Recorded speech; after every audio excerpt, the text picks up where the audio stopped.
mean, it's I don't even know if it really falls into that category, but it's more just like when the first time you experience something from like someone like Gaspar Noé or Lars von Trier, kind of feels like that, like where you're just like your palate, you don't have a palate for this, and so it feels like something wholly new. That's how I felt when I first watched Harmony Korine movie. Yeah, it feels like Harmony Korine is so different. I would even describe Gummo something like that. Gummo would be narratively and formally. Yeah, it feels like it's trying to push its stuff, and that's maybe why it falls into this outlier of a film. Especially for me, I had to start on Trash Humpers, which is like it's like the most out there one. It's like if you edited the title and the credits out of that movie, and even the credits are like just like back to back, just like a paragraph, like flat out. Oh really? Yeah, it's just a paragraph. Yeah, it's like director and then blah, blah, blah, but they don't even like space it out properly. It's like the name will start up there and like finish and the line below it. That reminds me, there's a Kanye album that's like that. Oh yeah. It where it's like it's just a bare CD with a transparent case, and on the back of the case, it's just a block of text of all the credits. Like, oh, that's you pretty showed cool. it to me at Z's. Yeah. It's the Yeezus one. Is it the yeah, Yeezus I gotta one? check. I need to listen. I was thinking about that today. I was like, that first song on there. We should all pick an album and just. Oh yeah, that's a good idea. You want to do a twist episode? Yeah. A screen twist, tongue. Yeah. Double the episode. screen ear or no the ear tongue. Yeah. No, it can't be ear tongue. It should be like amp tongue or something like that. Oh yeah. Some word. Ear that tongue means still music. sounds cool though. Yeah. Ear tongue. Ear tongue. Yeah, but like Harmony Korine's a good example of that. Mhm. Okay. Good Time was a good example of that for me too. Yeah, Safdies really feel like a whole another wavelength. You know? Yeah. Oh yeah. Oh man. Definitely feels like new movie making. I gotta check out Daddy Longlegs still. Me too. I was talking to, remember Elwood? Yeah. He said he was watching it, and he couldn't finish it. So I don't know what that says about that movie. But Well, Is that like, it wasn't a time constraint or anything? He just like. I think he did have something to do, but he didn't feel like coming back to it, I guess. Oh, okay. well, from what I've seen from like their like actual indie stuff, like pre A24, it really does, and they're like really like transparent about that. Where like they spent like 10 years just really actually developing their craft.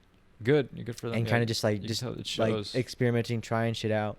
And so I could see where like, oh, maybe they're just like filling out this space or whatever. But what interesting about that movie though is that it did win the John Cassavetes Indie Spirit Award. Oh shit! At the wow. The Indie Spirit Awards. It's a feature, right? It's a feature. Yeah, it's like the first joint collaboration between the Safdie brothers and Ronald Bronstein, who's become like their official like co-writer. And he edits too. And right? he's the star of Daddy Longlegs. Oh, as okay. well. Oh no shit! That's him. Yeah. Oh, I didn't know that. I still gotta show you guys Frownline. I want to see what you guys think. I want to Yeah, see I that wanna one. see that I want to as well. see the one about the basketball player, Lenny Cook or something. Oh yeah, the documentary. Yeah, that looks interesting. Yeah, I want to check that one. It's on the Criterion channel. So Okay. But oh yeah, fun fact too.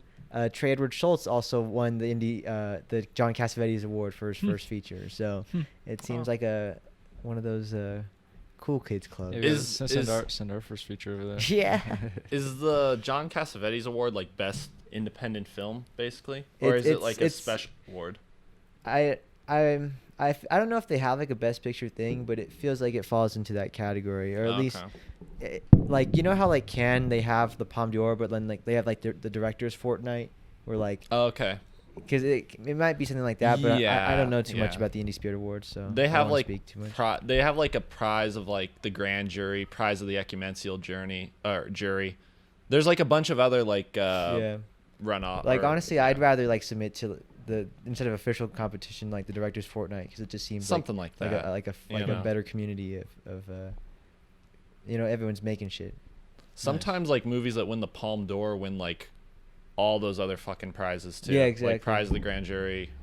There's another one, but like Michael Haneke, his movies, like the ones that the White Ribbon and Amore, the ones that won the Palme d'Or, those ones both like fucking like sweeped those. It was crazy. At least the White Ribbon did. That must have felt really good. Yeah, I feel though too sometimes, like we've said it before, like they win these awards because it's like like when Martin Scorsese won The Departed, you know what I'm saying? Yeah, Where it's it's more like of an like a celebratory kind of like a culmination award. yeah. Not that Amore or The White Ribbon are bad. Those movies are both really good, but It's part of the reason why they win is because it comes from a filmography that's so strong. Oh, Yeah. gotcha. Yeah, it's not like it's coming from this guy that's like been praised, you know. Momentum has already been built towards this. Yeah, which is yeah. very hard to do. Like if Oh, you're your gotcha, first time gotcha. filming. It's like- And then that's just like a thing too where people's perception of a movie can be based on like the director, Exactly. you know. This is just dick sucking. Kinda. Yeah. And I mean, I feel like to an extent everyone has that where it's like Yeah. they like a Yeah. director, so they're like they can kind of look past some of the things that I guess like someone who didn't like that director might criticize. I feel like that just like the line between like art and entertainment at large, where like the whole purpose of like entertainment is like to build off your art as like a brand. So it doesn't matter if it gets better or worse. You're already bought into like the product. Yes, like, I exactly. feel that like specifically about music, you know, because people have a shit album, but like if it's like your eighth album and like your first three are critically acclaimed, you're still gonna like sell 1 million copies. Vox Lux. Yeah. You know, like yeah, I know I'm that way with certain directors. Like Michael Haneke, he kind of makes like the same movies, Yeah. and I does like he? that style. Yeah, they're very similar, just in Gotcha. like the way they're directed and the tone and all that. And like I like the style, so I guess I Yeah. look past it a little bit. But I could see how someone could criticize them for all kind of being like the same movie. in a Right. way. Yeah. I feel like most of my favorite filmmakers are kind of like that. Though. You know, yeah, there- and there's that's not definitely necessarily themes bad. or like the style that they have, but yeah, it's hard because then like I guess you have someone like Richard Linklater who really tries to like just do a little bit of everything. Yeah, And then it feels like no one like talks about him in the way that maybe he should be. Right. Like, Yeah. we should do a Richard Linklater episode. That'd be maybe good. One day. Yeah, yeah. that'd be Or good. we could do the Before trilogy. yeah. that'd be Or fun. something, you know, because he has a really weird filmography. I Mhm. really didn't until I met you guys. I didn't really look into him too much, but then he has like these animated movies. Yeah. Yeah. and then he has like something like Waking Boyhood. Life. School of Rock. Yeah, He's all School of over the Rock. place, you know, It's fucking- so he's an artist. Mm-hmm. Like Gaspar Noé's kind of like that too. You know what Yeah. you're getting when you see a Gaspar Noé movie, Yeah. unless it's Love. I haven't seen Love. Love looks a lot different than his other stuff, kind of. His other stuff's very like vibrant. know. The stills I've seen from Love look pretty. It looks like really like high quality porn. Yeah. I'll check it out one day, but Speaking of which, what'd you guys watch? Any did you guys watch? Get to watch anything these Oh, past 2 weeks? we all Yeah. saw the anniversary screening of Scott Pilgrim versus the Yes. World Yeah, that's Yeah. cool as fuck. in the theater. It was Elijah's first time seeing Scott Yeah. Pilgrim. Well done. Man. I'm glad you guys had me watch it. It's in my top 5. Top 5? Yeah, Oh my for real. gosh. Like it's I guess I don't even know if it like deserves to be, but it's like one of those movies that like Yeah. I saw it at a young age. That kind of like Yeah, oh fuck, that's same with me, changes yeah. the way you not even just see movies, but like how you want to make them. Because like when you see something that's so idiosyncratic in terms of like style, but tone, you can't help but like I don't know. I just got obsessed with this movie for a while, and I think a lot of like young people when they see it, they kind of do. Yeah.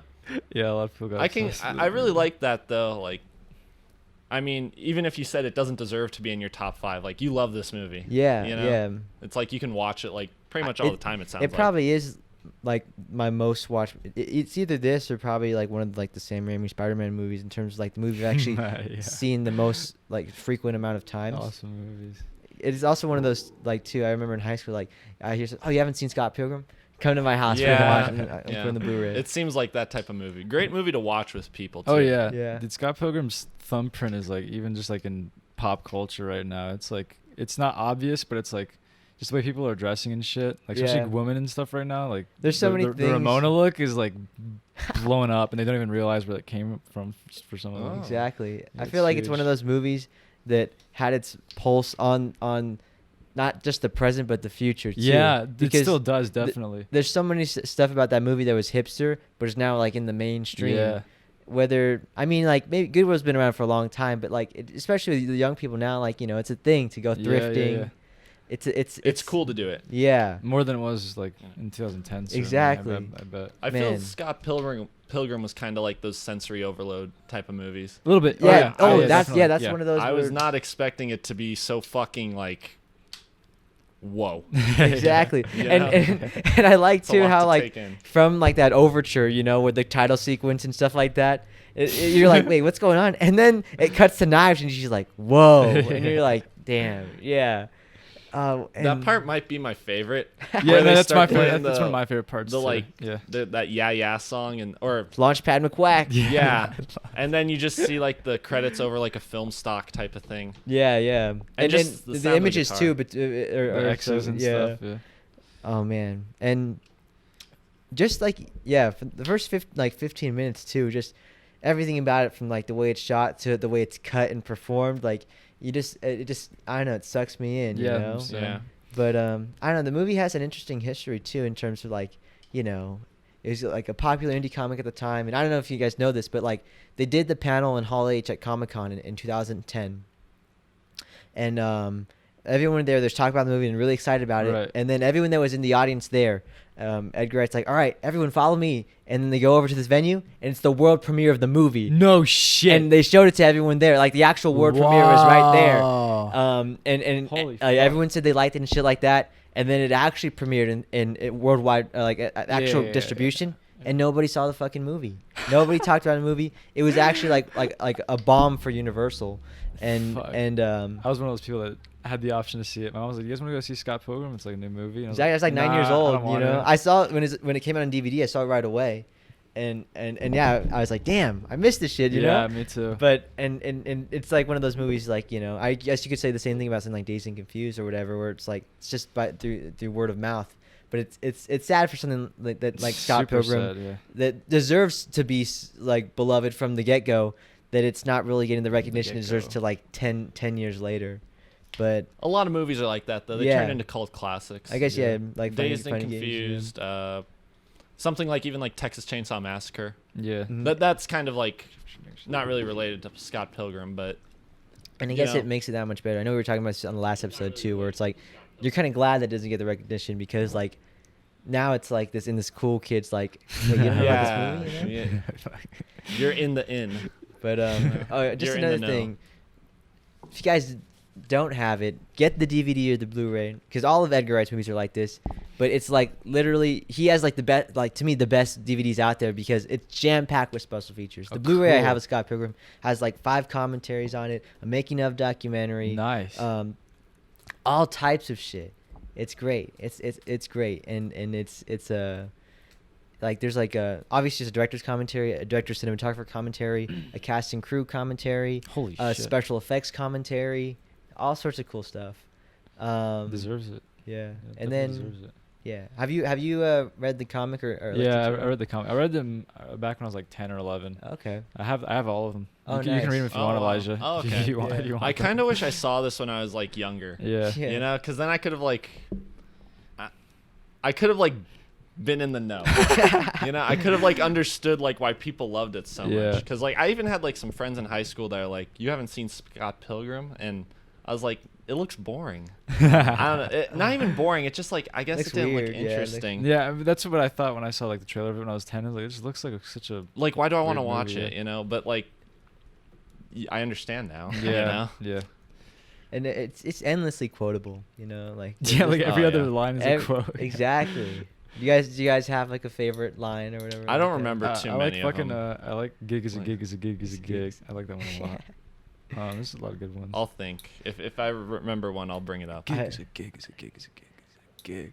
Yeah, and it's just his face too and the way he says it, you know. Oh, the vegan police. Oh, the yeah, vegan police parts vegan police. Yeah. Those are funny. Gelato isn't vegan. Yeah. Milk and eggs, bitch. Chicken isn't vegan. De-veganize Ray. I just love too, and then they just high five. Yeah, and It's they like- ran out. It's like super fucking just ecstatic and shit. And or like in that scene, like right before they fight, you know, like you think it's like a joke or whatever. It's like when she says like oh, did you learn that at Vegan Academy? And then cuts to the backstory. He's like, he left me because he had to go to Vegan Academy. You know, Yeah. it's a smart movie like that. But I think like one of my favorite lines is the Lucas Lee part when the roommate gives him the skateboard. He's like, big fan. He's like, why wouldn't you be? And I'm just like, damn. DJ Wallace, I think, has the best quotes. Yeah, Wallace is Dude, great. Wallace He's the is gay fucking guy, right? Yeah, yeah, yeah.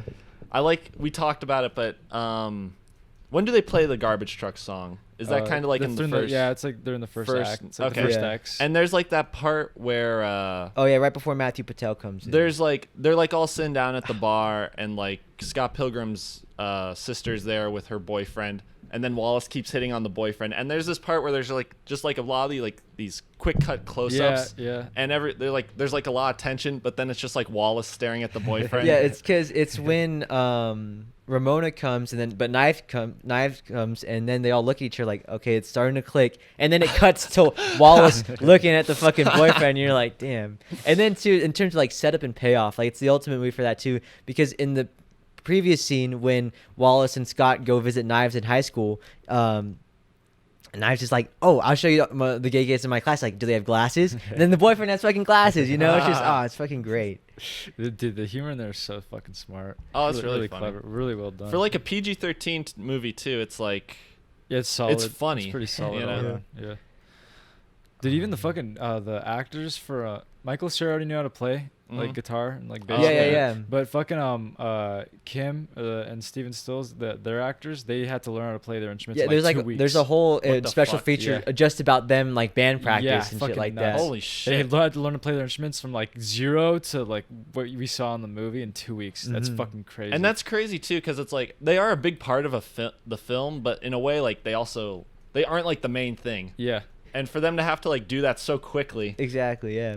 and then it's still not like the main aspect of the movie. And it's one crazy. of those things too, like, you know, when you have a movie that's about an art thing like Phantom Thread, which is about like fashion, or this movie is about music or whatever like that, you got to make sure you get it right, you know? Right, yeah. And it has fucking awesome music, you know what I Yeah. mean? You ever seen a music movie with music's kind of shitty? And you're like, Oh yeah, totally. yeah, Yeah, this that's music, sad. all the music in this was like I was listening to it like a fuck ton when I was like 10 and 11. yeah, the Ramona song, you know, you Ramona's sing to fucking that sick, song yeah. for real. Oh, man. Yeah, What was it? And just the cast too, you know, like all right before they kind of like blew up, you know what Yeah. I'm saying? Like everybody in it is fucking awesome. Man, how do you do that? I don't know, man. Edgar Wright, man.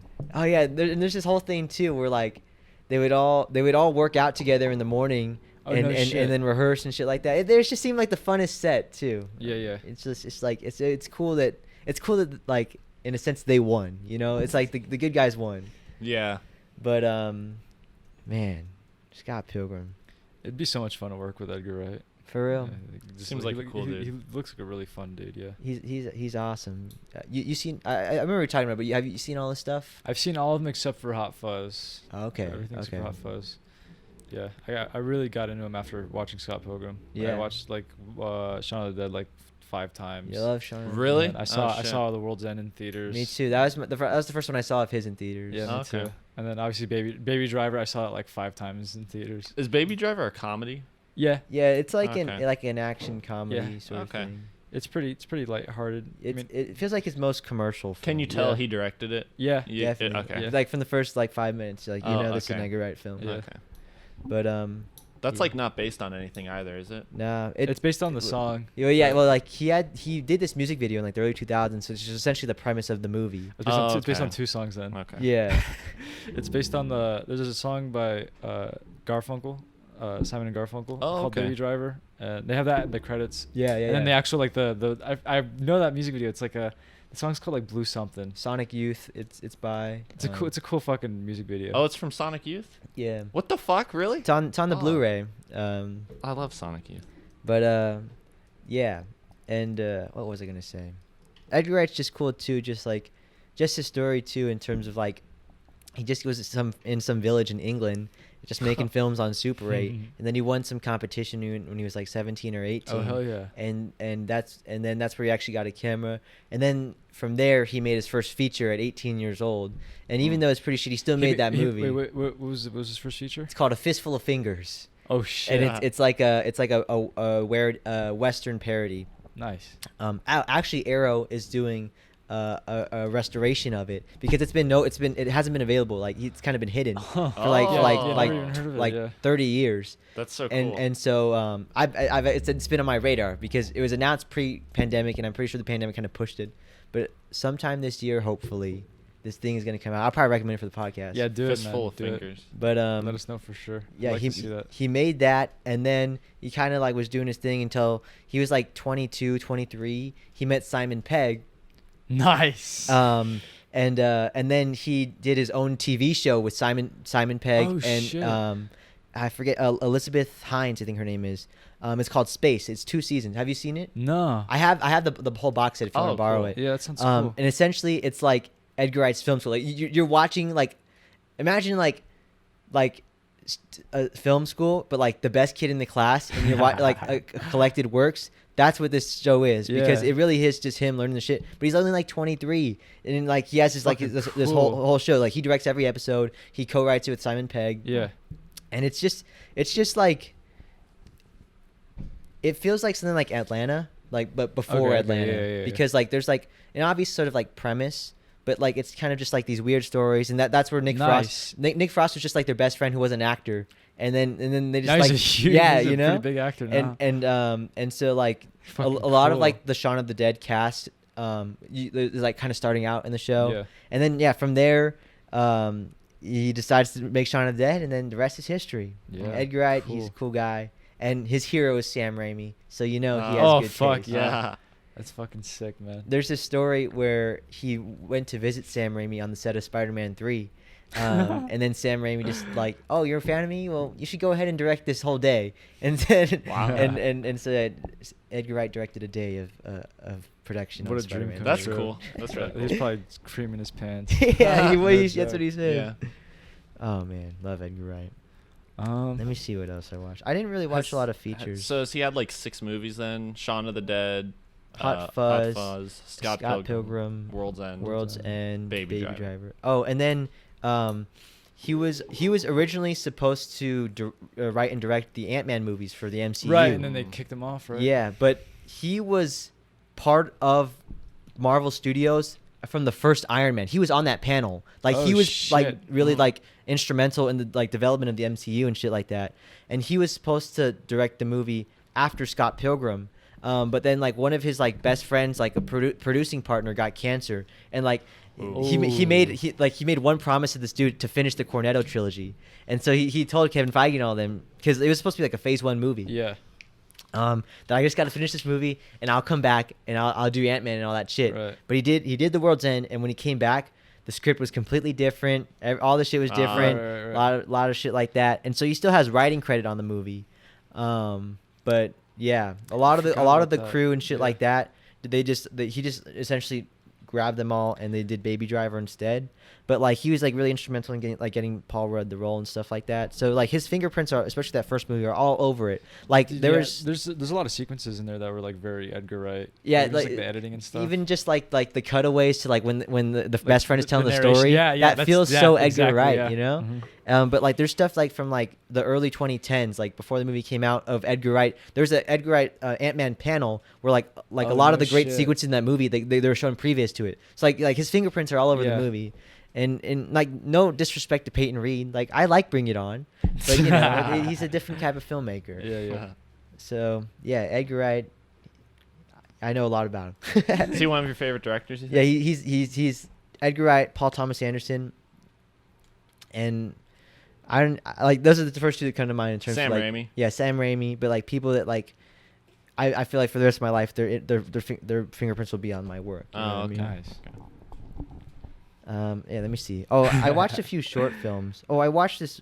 Have you seen this movie called Under the Skin with Scarlett Johansson? Oh, Jonathan it's like the Glazer. one with the alien, right? Yeah. She's like a black alien. I haven't seen it, but I know a lot about it. I thought you should both of you guys got to check it out. 'Cause- I've had it spoiled, but Yeah, I've had it spoiled it's- for me too, It's but very it looks cool. interesting. No, It's a it's cool one of those movie. movies where like you can have it spoiled, but like it's a wholly different experience. Like the actual experience of the movie, It looks like an experience movie. it's Yeah. fucking. It's actually like it was probably one of like the best movies of the 2010s. Like I'm not Okay, I'm not alright, kidding you. alright, Those- we've gotta check that out. Jonathan Glazer, he's only made 3 features, but this dude, he hadn't made a feature in like 10 years. Comes back No with this shit. movie, Wow. and damn, it's great. But I bring that up because he did a short film in 2019. Let me see what it's called. Those scenes with like that black background.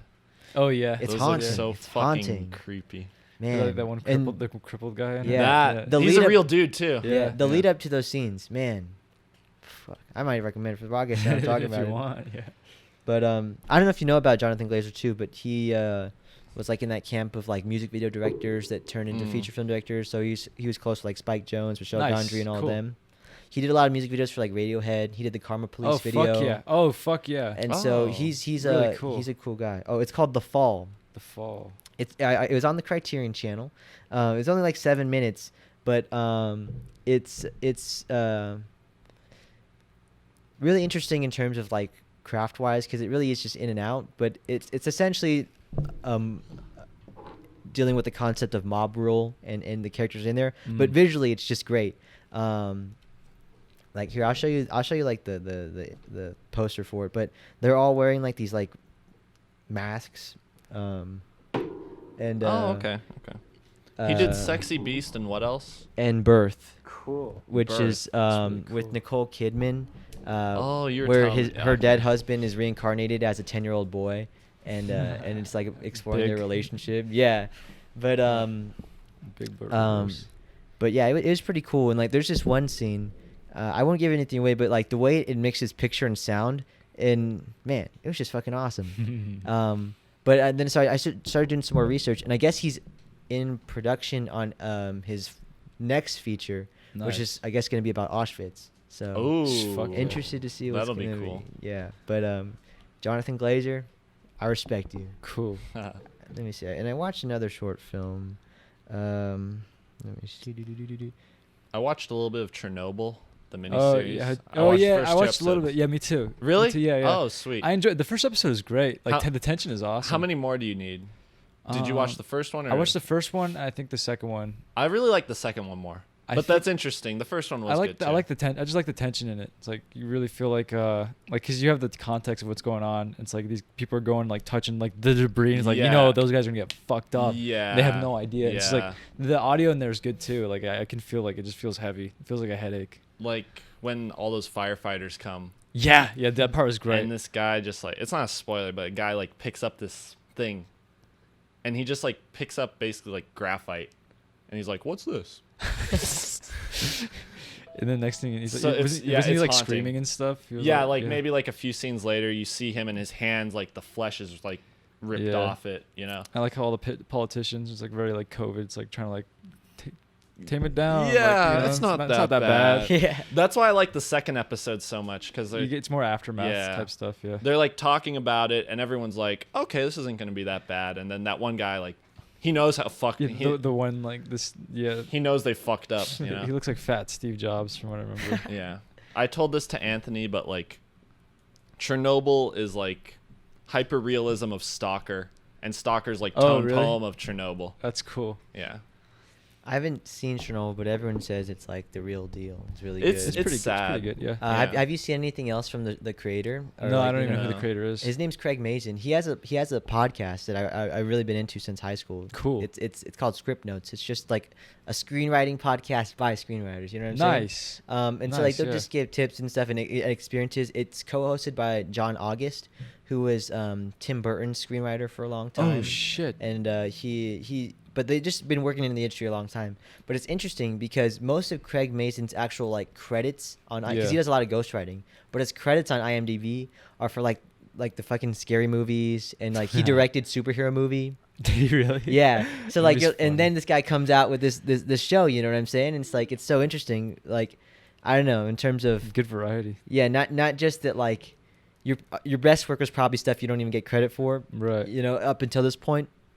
But then like, I don't know, it's weird that in terms of like the people, the industry chooses to give so many chances, you know. 'Cause I don't know, I feel like certain people, if your list of work is Scary Movie 3, superhero movie and shit like that, it'd be a little, HBO might be a little skeptical to give you all this money, you know, Right, to on the yeah. show, even if it is a great idea.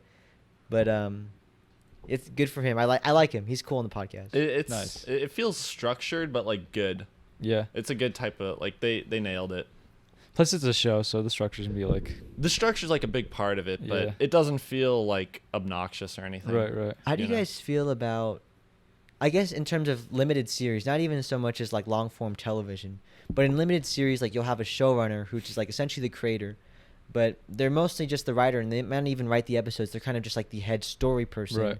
but they don't even really direct. They might not even write the scripts, but like they're in charge, Right. which is very different than like you'd say like a feature or something like that. Which is like, Director's hands. yeah. And but like when you talk about television, you don't even really talk about the person in that way. I don't know, or at least for me, I don't think about it, but like that's how it is, right? Yeah, me neither. I don't, and because like even for some shows they'll have like different writers, right? And, like, Yeah, so it's like each and- episode kind of like a different, or directors. So like each Yeah. episode's like slightly different, but it's like the same story. Miniseries is a little different though, Yeah, because it's all in a way it's almost just like a the Chernobyl long movie. Yeah, I feel Chernobyl like felt similar. In the last 10 years, like the miniseries has like moved up a few notches in terms of Definitely, yeah. people, the way people see it, and I think also the way that filmmakers see it. There's a Yeah. lot of just like feature directors that are going into just making their own series. Right. I was just talking to Elijah about this, but like Derek France, the guy who did a Blue Blue Valentine Mm-hmm. and The Place Beyond the Pines, he did a limited series with Mark Ruffalo like last year. Bong Joon-ho's doing one. Nice. Inglourious Basterds was originally supposed to be a limited series. Oh, was it really? But Tarantino's like, I'm a film director. Yeah, I'm glad he I put heard this he in wants the to do a movie. spin-off though of like the Bounty Law from Once Upon a Time in Hollywood. I heard it was going to be a novel though. So I heard he wanted to write a novel, but he also wanted to do like the black and white episodes of Oh, Bounty really? Law. I don't know if they'll do it. Yeah, that's a lot of but work. Yeah, He and says a then lot of shit COVID. though, Yeah. like the Vega brothers and all that. So he 10 wants- movies. Yeah, I don't know. Star Trek. He is I mean, he's like mid-50s, so he does a movie every few years too. He's so. a dad now. He Yeah. said he just wants to be a novelist and hang out with his kid. Yeah, even if he does more than 10 movies, it'll be like 11 or 12. Yeah. It won't be too many more. Like I saw Trainspotting 2. Oh, Oh. T2. T2, yeah. Why is it called T2? I don't know. There's no purpose for. Not really. Oh, okay. It's a fun movie. It's Didn't- still good. Danny Boyle directed it too. Yeah, he did. He Yeah. did both of them. Okay. It's they did a good job in like introducing new material, but like also like still respecting the old stuff. I heard it was better than people thought it would be. I mean, there's still like the pacing towards like the third act is a little bit like fucked up. It feels more like a normal movie compared to like train spotting. Trainspotting, Like yeah. train spotting feels like just train spotting. Yeah. There's moments in it that do feel like train spotting, and like most of that's in like the first, more like the beginning, in the middle. The third act is a little bit, has some cool moments, but like Is it like A little like rough. formally like the filmmaking of it, or like story wise? Because like I'd understand if like maybe narratively like they're old fuckers now, so maybe it's Yeah. like that, or is it like it just feels it's not so like all the same? new material feels like newer stuff. You can Okay. you can still tell it's like his style, but like evolved. It's like different. I You know, gotcha. there's still some like experimental stuff in there, but the moments where they go into the nostalgia, it's like they can get right back into like the 90s like super quick. It's like, oh, I can feel it. Like this makes me want to cry.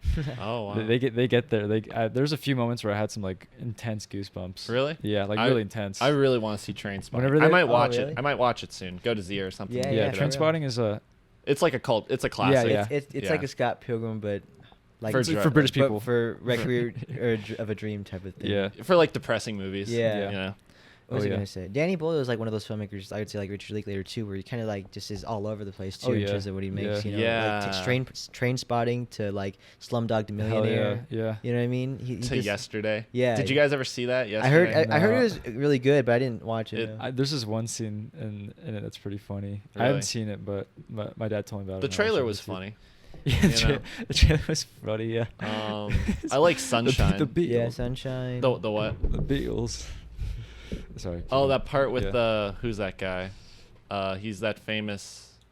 He's like a famous singer right now. Yeah. I can't think Ed of his Sheeran. name. Ed Sheeran. Yeah.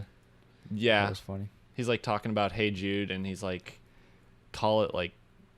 don't call it Hey Jude, basically. There's a scene in it where it's all like, all right, we're gonna have a competition between you guys who can write the better song in 10 minutes. Okay. And so Ed Sheeran comes up with like, a little ditty, and the guy, he has like all of the Beatles at his like fingertips. Okay.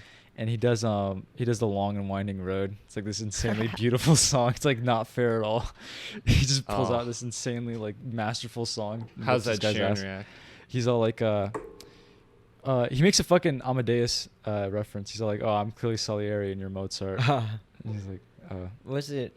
I know none of us have seen it, but do you guys know like in terms of the premise, like Does he still have access to the music when he No, when he goes it's in all, his it's all office? from on memory. the- It's he's like I'm- he knows the songs already. Dang. Okay, that's Yeah. impressive then, Oh. because like if it was me, I don't know if I'd be able to remember that No, shit. me You know? neither, yeah. It's like muscle memory, kind of. He can just do it. I would just like sorta. I would just have to like sing it and just like kind of remember the notes, I guess. Or write it all down. Yeah, write it all Yeah. down. If I knew how to write. Like, I just music. have like the chorus, the melodies, you know. Yeah. But I don't know. That's pretty cool. Cool idea. Yeah. You know. I Sun- also saw. Sorry, go ahead. Have you seen Sunshine? Not. No. Sunshine's cool. Yeah. The idea is really cool. Yeah. It kind of takes a weird route. Yeah, it kind of loses its steam like at the end, but up until then, it's great. And Very cool space movie. written by Alex Garland. Oh, cool. I like Oh, Alex okay. Garland. I think it looks really beautiful too. Yeah. Oh, I saw Brick. Brick. Oh, Oh, we were yeah, just we were talking talking that. about that. yeah, Brick is Love Brick's Brick. fun. Yeah.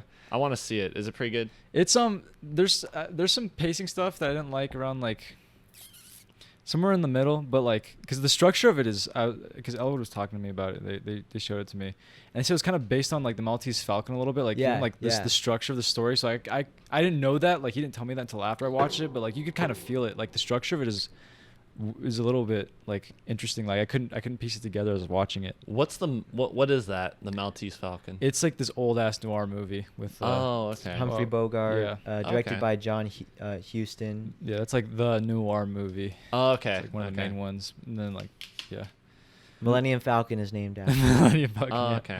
You said it was kind of like a high school noir. Yeah. Yeah, that's Okay. a perfect way to describe it. But like imagine a high school noir visually inspired by Cowboy and Bebop. You know. Oh, Cowboy Bebop. Because like that's his favorite anime. Yeah. So, He like, does kind of look like I it- see. like it. he actually says like Yeah. a lot of like the visual stuff in the movies. Oh, I is, could totally is see taken from that. Cowboy and Bebop. Yeah, that's fucking sick. I can see that. Are you a Ryan Johnson fan?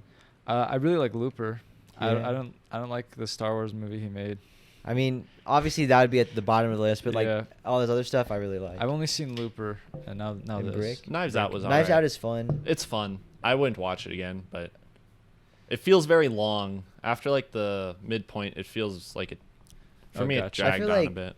To me, Knives Out feels like a movie that like delivers on what it promises, in a good way. It's like if you get a burger, but like you didn't know there's bacon in it, and it just Oh, makes hell it that yeah, much better. yeah. But it's still a burger. That's how Knives Out Yeah, feels. yeah, gotcha. I'm saying that if you're a fan of bacon, you know what I mean? Like, Right. Yeah. Yeah, that's a good point. Because I don't know. It at a certain point, it's like okay, let's get this going. I almost feel like it'd be like if I ordered McDonald's and I left it on the table and I got it and it was still warm. That's how you make it sound. yeah. But I like the song they play at the end, the Rolling Stones song. Oh, yeah? A great cast.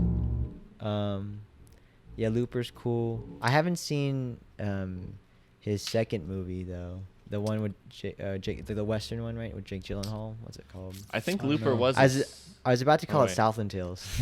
Oh I shit! know I've it's heard not- that movie's crazy. It's not Southland Tales. That's That's the guy who Donnie did Darko. Yeah. I forget his name. I forgot his name too.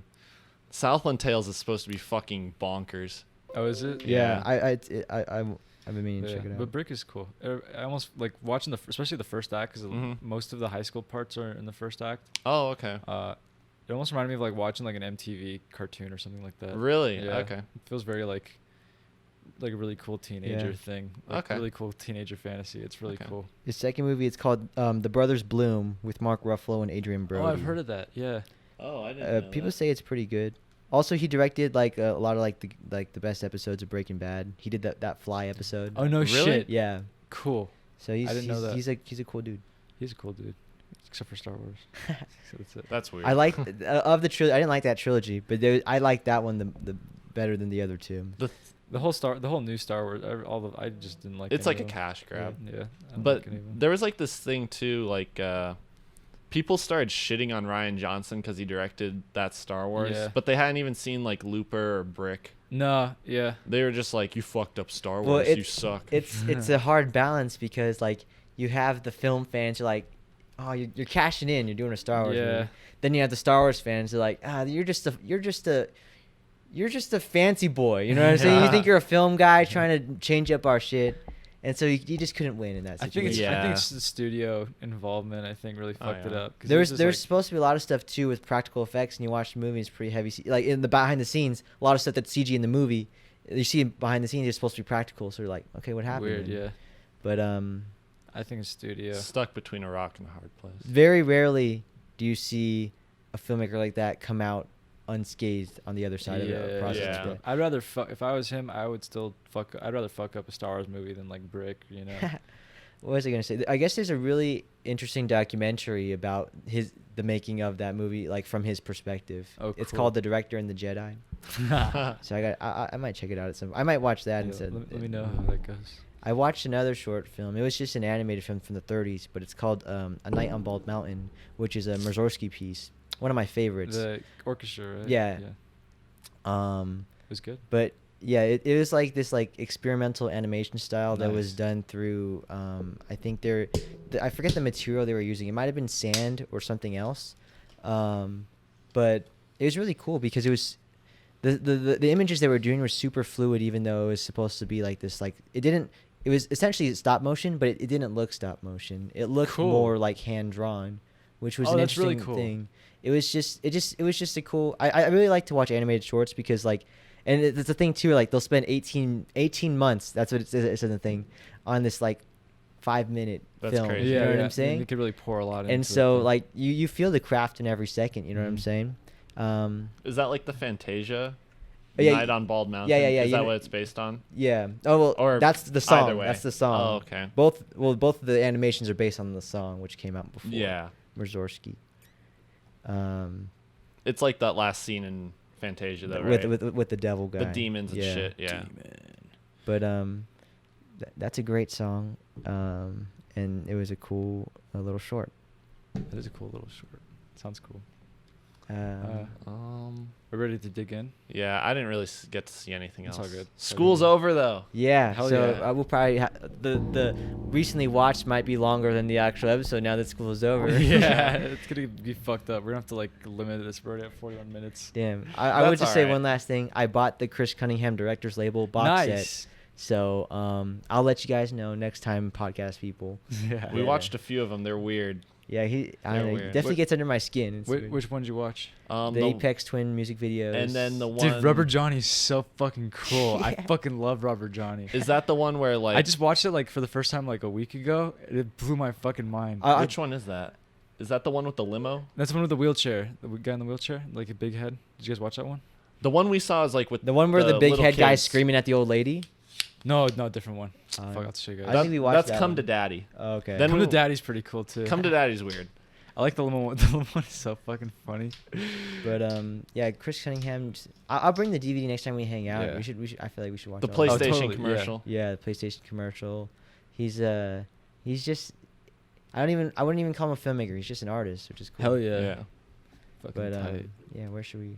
Alright, we started with Dazed and Confused was first, I think. So we'll start with Okay, okay. I wanted to see a movie that was like a good kickoff to summer. I thought I'd never seen it before. With Richard Linklater, I've seen the first Before movie, Before Sunrise, School of Rock, and Boyhood, but haven't seen him in a while, so I wasn't like, I guess, too familiar with his style, I guess, or his work. So I'm like, okay, let's try this out. I hear people like it. Everyone likes People like- everyone likes Matthew McConaughey in it. Yeah. So I really loved it. Oh, is this your I first thought it time was watching? Yeah. It was my, Oh, my shit. first time Yeah. watching it too. Oh, really? Yeah. Oh, I didn't know that. That's crazy. This Yeah. is the DVD for it. Beautiful. I got this at yeah. Zia. Fucking Zia gorgeous. The criterion DVD. for it, yeah, is amazing. Really It- good it's looking. used, but it's Wow. fucking awesome. Get a load of that. You Yeah. got the book here too. Book. Oh man. Whoever designed it did a great job. Oh, they did awesome. Yeah, this is great. I hope they got a lot of money. I would be touched Yeah. if someone did this for Oh, my dude, DVD. Oh, yeah. dude, yeah. You have to like suck their dick after that. Yeah. I think you deserve more than money. Oh, this is. I want to read this. I want to read this booklet. This is like. They have like notes in here and shit, and then they're like interviewing like Matthew McConaughey, a bunch of the actors. Nice. It's really fucking cool. Yeah. Oh yeah, look at these. These are the notes. Dear Dazed and Confused cast. Is that a letter he wrote to them? You want me to read it? Go for Oh it. no, I was just asking like I don't know really is it or like I think so. I guess like Richard Linklater's house burned down in 2011, so like a lot of Ouch. like the archives like of like a lot of his movies were lost. That sucks. But it's hopefully I think that maybe this Criterion came out before that, or if after. I'm glad there is a Criterion of it that at least tries to hold on to Definitely that deserves stuff. one. This Yeah. is pretty cool, actually.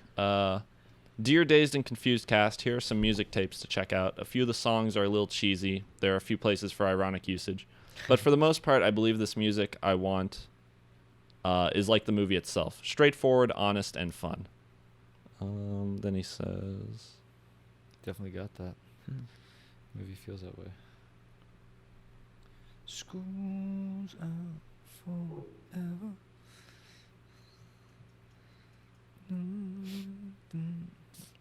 Richard Linklater Oh. is interesting too because like for me he feels like even when he does tackle stuff like in the Before trilogy that seems more mature, Mhm. he feels like eternally youthful. But now Yeah. this guy's like fucking 60 years old, you know, and it's like, dang. He was born in 19... I looked that up, 1960. too. I was, like, Fuck. wondering, like... Yeah, you're getting old. Because they made it in, like... It came out in, like, 1993, so... Yeah. He had to be, like, a high schooler in the 70s. Yeah, So he he, understood- he 76, understood what it was yeah. like, he graduated probably, like, 1978, so... I just, like... I didn't know anything about the movie going in. I thought maybe, like... He was a little younger. Because I don't know. Just like, what's... the pitcher. What's his name? Do you remember? Kramer fuck, something. Yeah, that's his last name is Kramer. Kramer. I thought like, oh, is this like supposed to be Richard Linklater? Oh, maybe Yeah, he'd but be I- about that age. Yeah. So, I just had a feeling about that. I don't know whether or not that's what he was going definitely for. feels like. I mean, there's a big cast, but he definitely feels like a big like main character, one of the main characters. for Yeah, sure. yeah. Right here they say stylistically it's like we dropped a camera and sound recorder down into one night in late May of 1976 and followed a bunch of teenagers around for one night. Our goal is to capture their moment-to-moment reality with an almost documentary honesty. No acting but being, no design but how it was. Sounds like acting class. No costumes but what they were wearing. In our language of images, we must lose completely the notion of image. Our images must exclude the idea of image. Not beautiful photography, not beautiful images, but necessary photography, necessary images. The greater our possible success, the closer we verge on failure. Success will only come into being when we are totally sincere in our treatment of the material. Nice. This What- is really fucking interesting. It's very like insightful the way he wrote that too. It's interesting too because he doesn't really, his career doesn't start exploding till like he's in his like early to mid 30s, you know. Yeah. And so it's like one of those instances where he's definitely lived some life before this, you know. Like I know before Slacker he had done a feature film on like Oh, 60 did he? millimeter where but like it's like one of those where like he's like the writer, director, and star, and like it's just like a Vincent Gallo. yeah, but type? like Yeah. It's like More- a student film kind of. yeah, more Oh, just like okay. an Gotcha, gotcha. indie type of thing. Yeah, I meant to say like he's the star out of necessity, you know, like, but yeah, but not just that, but I think even post success, Richard Linklater feels like one of those filmmakers that I feel like is able to still like experience life. Like you watch something like the Before trilogy or even like what's it called, Waking Life, you know. Yeah. And it just feels like stuff that from someone who's still living life, because you know a lot of times after an artist kind of like makes it, their life is so far removed from the everyday that like their stuff their material starts to reflect that, you know. Vox Lux. Yeah. Yeah. But Yeah, Waking Life is a cool fucking. I want to movie. see Waking Life. Yeah, I like Yeah. that But movie a lot. how'd you guys feel about it overall? I know it was I like enjoy- you've seen it before. I enjoyed Yeah. the shit out of it. It was, it keeps your attention. The pacing's good. You know, It's literally acting is really the- good. yeah. Yeah. Everybody gives a great performance. I mean, like all the characters are charming. Like except for Ben Affleck, he's like everybody hates that guy. Dude, even like the stoner man, like that guy fucking steals the show. He in was a few probably one of my scenes. He's favorite so fucking characters. funny. You know. What's that one part when they're going up the ladder and he's like, oh yeah, one slip, and I was like, oh yeah, the kid had like 2-3 beers, or had one beer and he slipped and hit his head on every like pole on the way down. He's like, how many beers you had? I was like, I had one. There's like I had two. I was like, oh, you're fucked. Such a I don't know. There's that part at the beginning where they like all meet and Pickford's like, "Are you coming to my party?" And he's like, "I'll be there." He just like pauses, and it's like fucking has to be like sometime in the morning, like 9-10 o'clock in the morning, and like as he's walking away, he says something like, I'm fucking wasted." It's like already, dude. So That guy fucking smokes funny. like so much weed. Like Dude. if you could overdose on weed, this guy'd be dead. I like how they make it obvious that he's a pothead too. Like long Oh, hair, yeah. that it's not even like a beanie. It's like just a weird hat, and he's got like a big ass fucking Leaf. canvas leaf on his Oh, fucking that's- shirt. yeah. It's green Couldn't make too. it any more obvious. Yeah. He looks like he's stoned the whole movie. Yeah. Yeah. The whole time. I read something like all the actors who weren't minors, like in the scenes where there's beer, they're actually drinking beer. And I mean, I don't know how old that guy was, but he probably smoked. Yeah. You He know? looked like it. Like I wonder what like I don't know if that guy was genuinely just like a really good actor or if he was like that. Like I'm trying to imagine his reaction like getting that letter is like you're being there and you know reading that shit. He's like, oh okay man. Yeah. It's like cool. I'll be there. Do you guys have a favorite line? Oh fuck. You got a joint? No. It'd be better if you did. It'd be a lot Yeah, cool. like It'd be a cool. lot It'd be cooler cool if you did. Yeah. Fucking what's his name? John, the guy I met on the set. Yeah, who yeah, yeah. Follows Backcountry. He commented on the. Oh the yeah, John post. Weary. Yeah, he was all like, look at this. Look at. He was all like, oh, Dazed and Confused is one of my favorite movies. And I was like, oh, it's my Oh. first time watching it. He's all right. Well, look back at this comment when you watch it. And so I watch it. I come back to it. And he says, hey man, you got a joint? I said, no, not on me, man. And he says, it'd be a lot cooler if you did. So that's probably the best. It's one of the best lines I think. I really like that one. I knew this line going in, but I think it's the high school girls line. Oh yeah, yeah, yeah. You know? It's popular. And then he like, as he's saying it, he kind of like, he just like levels out his hand, you know? So pervy. It's like pedophile. and, All like- the, yeah, it shows you too, like, just like a different time, Yeah. you know? Like, And teenage apparently there culture. was more of that stuff that got cut because I guess it was like a 200-page script. It was just long as shit. Oh, a lot of shit. shit got cut from it. Fucking A. But I guess there was I almost wish this was a show. Sorry. it would be great. It would be a good show. But that'd be fun. yeah, I guess there was more of, and it's just like presenting like just how it was in the day, but just it's kind of Pervy a thing stuff? to take advantage of whoever. It doesn't even matter. But Yeah. There's yeah. that part in the beginning where just like the pitcher's sister comes up and says like take it easy, and they have the paddles, and then as she's walking away he like smacks her ass with the paddle, and it's like I don't think you could do that now. No, you can't. You know, You can't even take a paddle too, out. man. You get me too. you know. And then she just like laughs about it. Dude, God, they're so fucking funny. Or like the part where they have like the girls and they're like doing the freshman thing. Oh, and he's yeah. like, "Oh, will you marry me?" And Yeah. he's like, "You do anything?" And he's like, "Do you spit or swallow?" Like right to her face. Like, and the stone is like so degrading, dude. Like what the fuck? I forget his name, but the actor's name's Sasha Jensen. He's in Halloween 4: The Return of Michael Myers. Fucking But cool. he gets his face like squished, but Nice. he's he was fucking funny. Yeah. You know, that part where like he's going with the main or the quarterback to the classroom, and he's like standing outside the door, and he's like, hey, let's go. Let's go. He does a thing with the yeah. And then he starts flirting with the teacher. Yeah. Or they're passing in the hallway and there's a nerd and he's like, fuck. Yeah, dude. No fucking Fucking- reason. Just a character, man. So fucking funny, man. He talks like really fast too, kind of like when he's Yeah. flirting with the girls. And then the teacher, she just like pats his head. Yeah. You know. Oh man, what I was just gonna say, like, to me, this movie is like actually like the quintessential, like the ultimate hangout movie. Yeah. And you're talking yeah, about pace totally. and stuff like that too, because like, not too much happens, but like, you watch this movie and you kind of just like are there. You're just sitting with Yeah. them. You're just like want to see what's gonna happen. It's like when you go with your friends, you just kind of want to see what's gonna ensue, and it's honestly much harder than it comes across. You know, it's like one of those things where masters make it look easy. It looks easy to do. You know, it's like the hardest shit, really. Oh yeah, I was like, we were talking about it, like, I have no idea how he wrote the script because like, there's not really a firm narrative or anything. Nah. Really, the only plot points that I felt were plot points are when the whole letter thing, where he's supposed to sign like the letter of absence. Yeah. Oh yeah. That feels like a. That feels like almost. that feels like a catalyst and like something to come back to.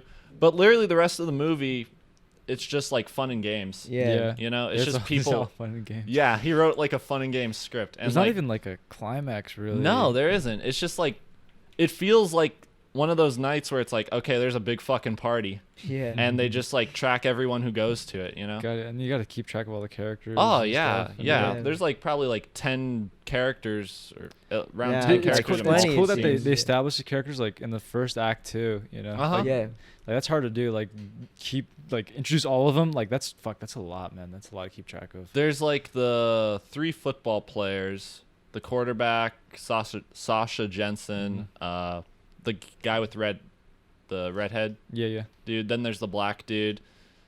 Then with the girls, there's the pitcher's sister, that redhead who hangs out with those 2 guys, the blonde dude and like the kind of nerdy dude. That's already 9 people. Then there's the middle schoolers. Yeah. Yeah. And then I feel like the pitcher and the girl that kind of gets befriended by the pitcher's sister are like the boy and girl versions of each other. Yeah. You know, Yeah. they like are supposed to mirror each Mirror, other. Yeah. And then there's his friends. So that's like 15 people. Then there's Ben Affleck.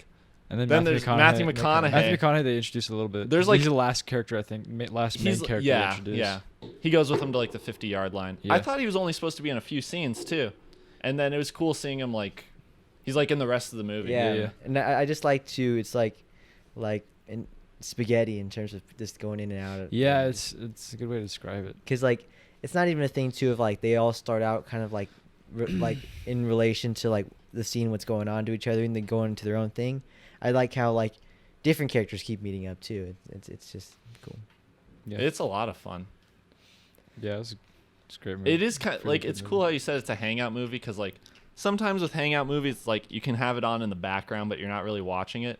But this is like a hangout movie where it's like okay, yeah, you can have it on in the background and like hang out with your friends and stuff. But then if you actually watch it, you're like, shit, this is a good movie. This is a lot of fun. Yeah, you you'd be know? like just talking about like I don't know, like talk about like Bitcoin or some shit, and then he's like, oh wait, this is the part where they throw the bowling ball in. The Yeah, fucking you shot. I know? want to watch this part. A lot of the stuff they did too seems like, I guess, trials that teenagers of that time, not necessarily trials, but events that they would encounter. Yeah, Like where the beer keg comes to the house yeah, and the dad's like, Oh, you're yeah. not having a party here. And he's like, nah. And he has to go up to the beer keg guy and say like, you're not, wrong house, dude. You're early. You're fucking early. What was it?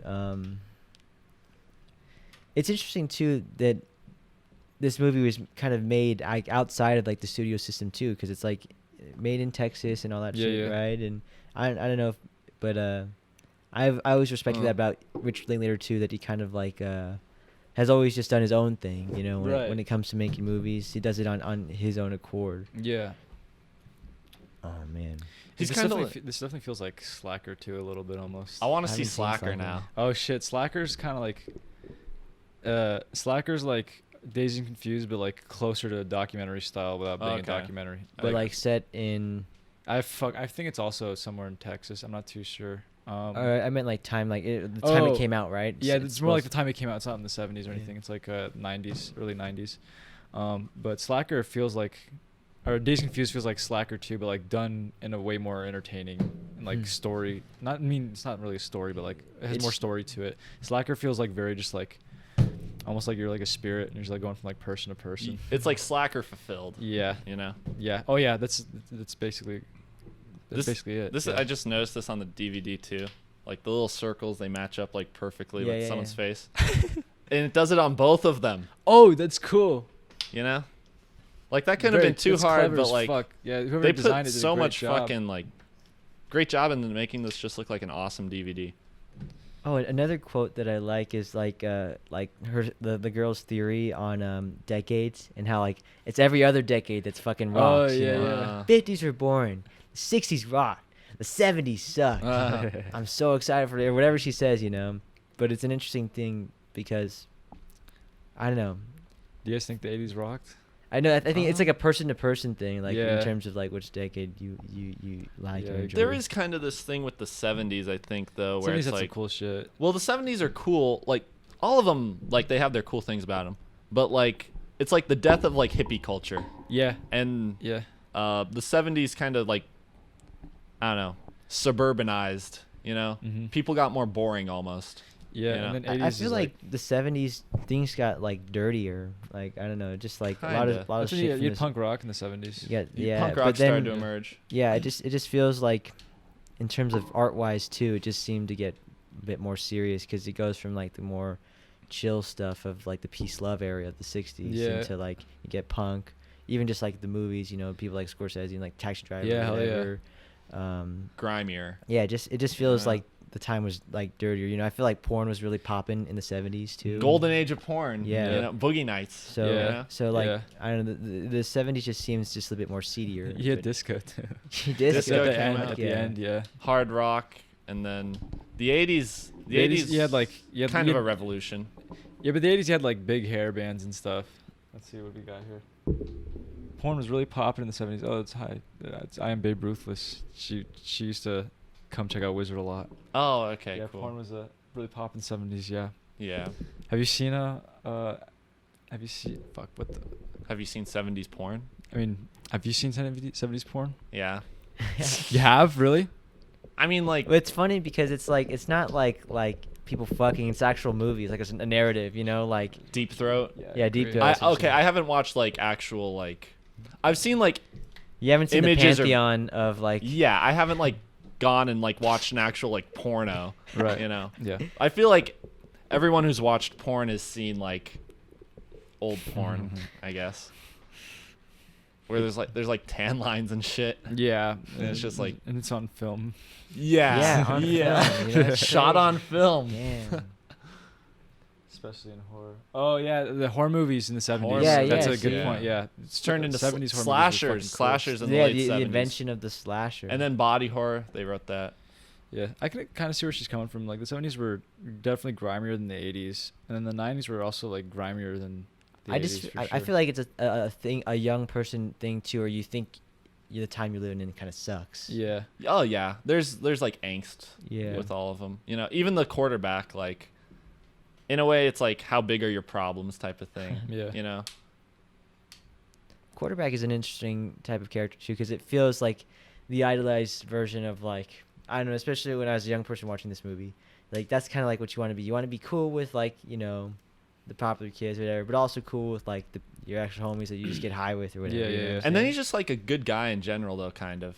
Like, well, I wouldn't say good guy in general, but like, he helps the pitcher out, kind of the way the pitcher's sister helps that one girl out. You know, Yeah. it's like he's not like a complete douchebag. you No, know? no, he's at least an interesting, cool guy. Yeah. Like I definitely want to hang out with him. It's kind of like too the whole like the hazing thing, except for I guess like the Ben Affleck guy. It's kind of just they're doing it to be like sadistic, but they're also doing it to kind of like It's like tradition. bring them into their own. Yeah. You know, it's like, okay, this is what you have to do to become accepted. Yeah. You know. You're down with the cause. Yeah, because like after they do the whole hazing thing too with the pitcher, they're like everyone's like pretty cool with them. Yeah. You know, they're hanging out with them. Have you guys do you guys have any traditions like that in your high school or anything like that? in No, I sports? never Never got got hazed. hazed. I kind of wish I did though. My Mikey's cousin has a fucked You up told hazing me that. story. You Yeah, told. I did tell you. Is it real? I mean, they've never said it was fake. It sounds bad. Do you want to hear it, Anthony? Yeah. So his cousin lives in Florida, and his cousin was Of course, on the Florida. Yeah, it's of course in Florida. His cousin's on the wrestling team, and they wanted to haze this new guy. So like, all right, hey, new guy, come into this room, and they had 3 dudes in there. So they had one dude behind a door and like 2 other dudes. So the new guy comes in, they like shut the door, they hold him down, and the guy behind the door is like jacking off and sperms all over his back. I'm It's like, dead. all right, yeah.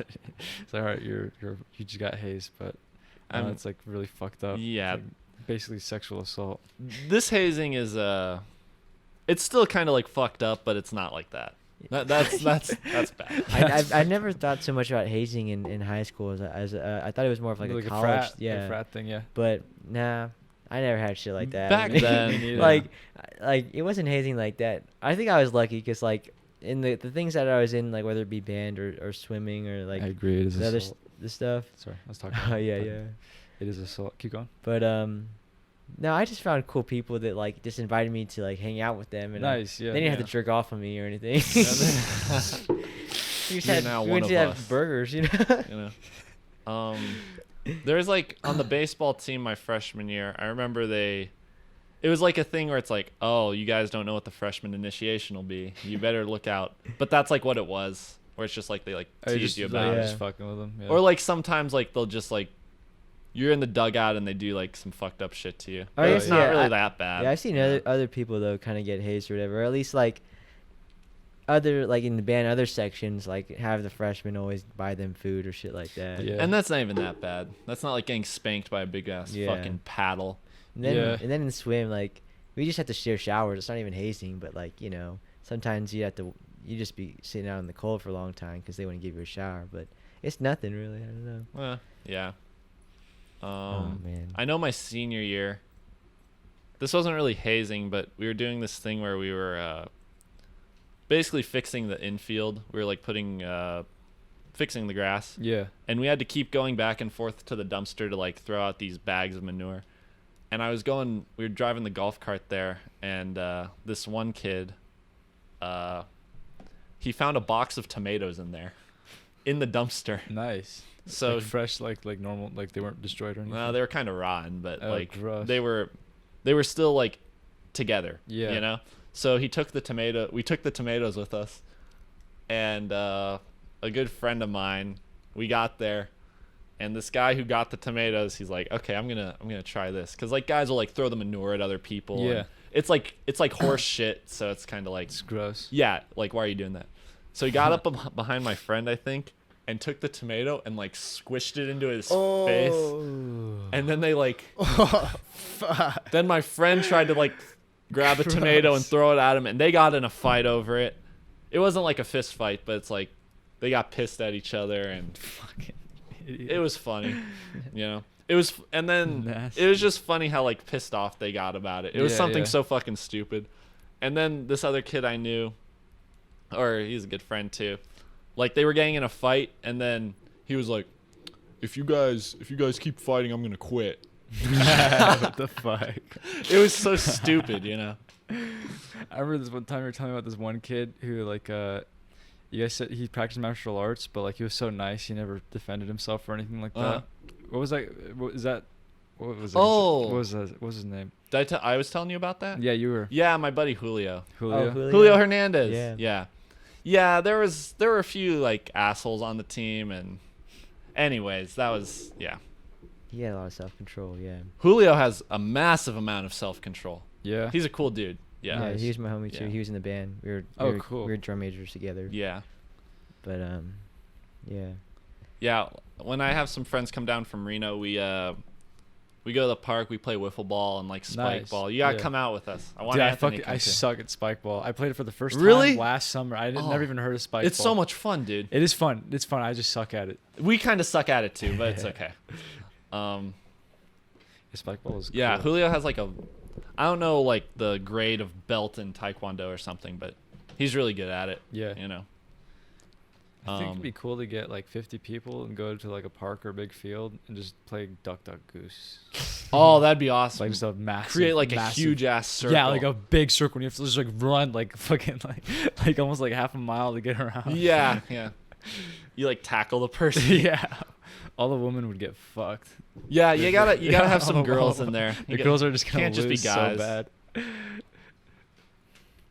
The girls would just pick the girls though. Yeah, they would. It'd be I fun, think though. That'd probably be the thing for them. That'd to be a do. fun like college, high school type of thing. Yeah. Duck Goose. Um, Do you guys remember the one, the parachute thing? Where you do it. And Yeah, man. Yeah, I that's forget. Oh, I forgot how to play shit. it, but I That's loved it. fucking Yeah. awesome. From like elementary school. Yeah, Yeah. you know, Yeah. and you're just in there. Yeah. I forget how were the rules for that game. What ain't was the fucking game? know. You could have like died though. It was Honestly, just cool as It's fuck. just not, I don't even know there was a game. I just remember just like Just doing it. Yeah. What if like some kid gets stuck under the parachute or yeah, something? and all the other kids just playing and shit, just holding There it was a in game there. to it. It's like you have to like You had to run in there, whatever. You like run in there and you have to like try to find a spot to hold Yeah, on yeah, to yeah. or some shit. Oh yeah, maybe you just throw it up and you got to run and try to find another. Yeah, one. yeah, Yeah. I think that may have been it. That's the great thing about this movie, though. It makes you reminisce about like high school. Yeah. It's an interesting thing about the movie because it's like, but the I guess the interesting thing about it is that Richard Linklater like didn't want to make a nostalgic film. Like he said, like he didn't want to make American Graffiti. He wanted it to be like something else. But like to me, it feels like such a nostalgic film. You know? Like but not even in a bad way. Yeah, like, it's not bad. It's not so much as reminiscing as much as it's reflecting. You know, on what's going on or what was going on. Or it's capturing it. Yeah, capturing. You know, I don't really feel there's like a big theme to draw from the movie. No. Not unless like, aside from like maybe like some conversational parts. Yeah. You know, but the movie is just like capturing what that era and time was like. Yeah, it was really well done. I mean, like even Oh yeah. I was talking about it. Like I like how the music's like nonstop. It's like all just Yeah. nonstop going. It's like you feel like you're there. It's like you know, I'm sure they all had like radios going. Like all the cars had their windows down. Oh yeah. Fun And party music from the convertibles, time. yeah. You know. They had trucks and shit. It's kind of like, in a way, like some of them are generic classic rock songs, but they're used well. Yeah. You know. Yeah, like that's some shit I still hear in the shop that I Slow work at. Ride. You know? Yeah. Slow. Yeah, they did it well. You know. It's like, okay. Yeah, this movie did a good job like showing it the music in a way that's like it still sounds good. Like I feel like I'm hearing. It's not it in a way- corny. Yeah, it's not corny. It doesn't feel like. It doesn't feel fits the stupid. moments that it's played over. It Like doesn't- in yeah. mid '90s, there's a part where they play this song from MTV Unplugged, Nirvana's MTV Unplugged. Where'd You Sleep Last Night? Mhm. Great song, but I felt like it was literally just in there because it was like, okay, this The is a time, song yeah. from the '90s. It kind of pissed me off too, Yeah. because I did not like the way they used it. It's like Uh-oh. you're like shaming this song. I kind of like by I doing like that. all the hip hop stuff they do in that movie. Yeah. I need to Yeah. see it again Is just it- for the music, but Uh, I know I didn't like that part. You tell but make, out for Jonah Hill's head.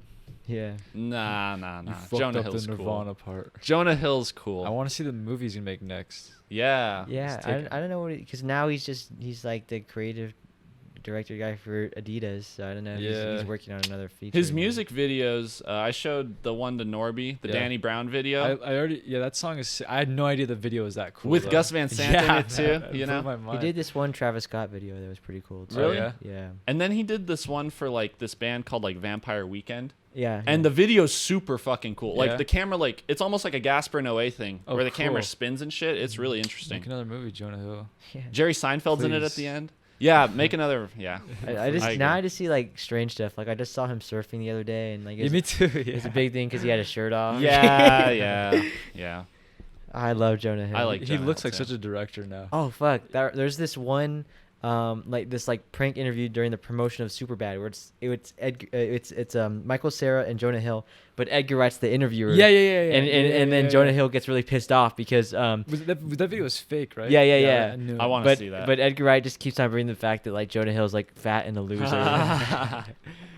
It's funny. Jonah Hill's like, I don't get why you have to do this. Like, you know, been working all day, been doing interviews. Like, Yeah. and he just walks off. It's funny.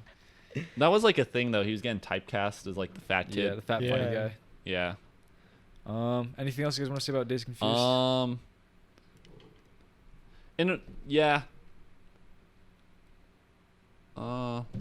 Overall, it's just pretty great. You know, Yeah. in a way, it's a good commentary movie, or not Yeah. even a commentary movie, but it's like a movie like You feel comfortable like talking. you to can your talk friends about during it yeah. and like laugh. You know? Yeah, that's a movie you definitely talk over if you feel like it. You know. I want to get high with Richard Linklater. Yeah, that'd be cool as fuck. I want to see what Yeah. he says about. I feel like he has a lot to say about life. Yeah. I need to see Waking Life. He Yeah, seems Waking- like a philosopher, sort of. Dude, that movie's like the philosophy movie for sure. The philosophy movie. Yeah.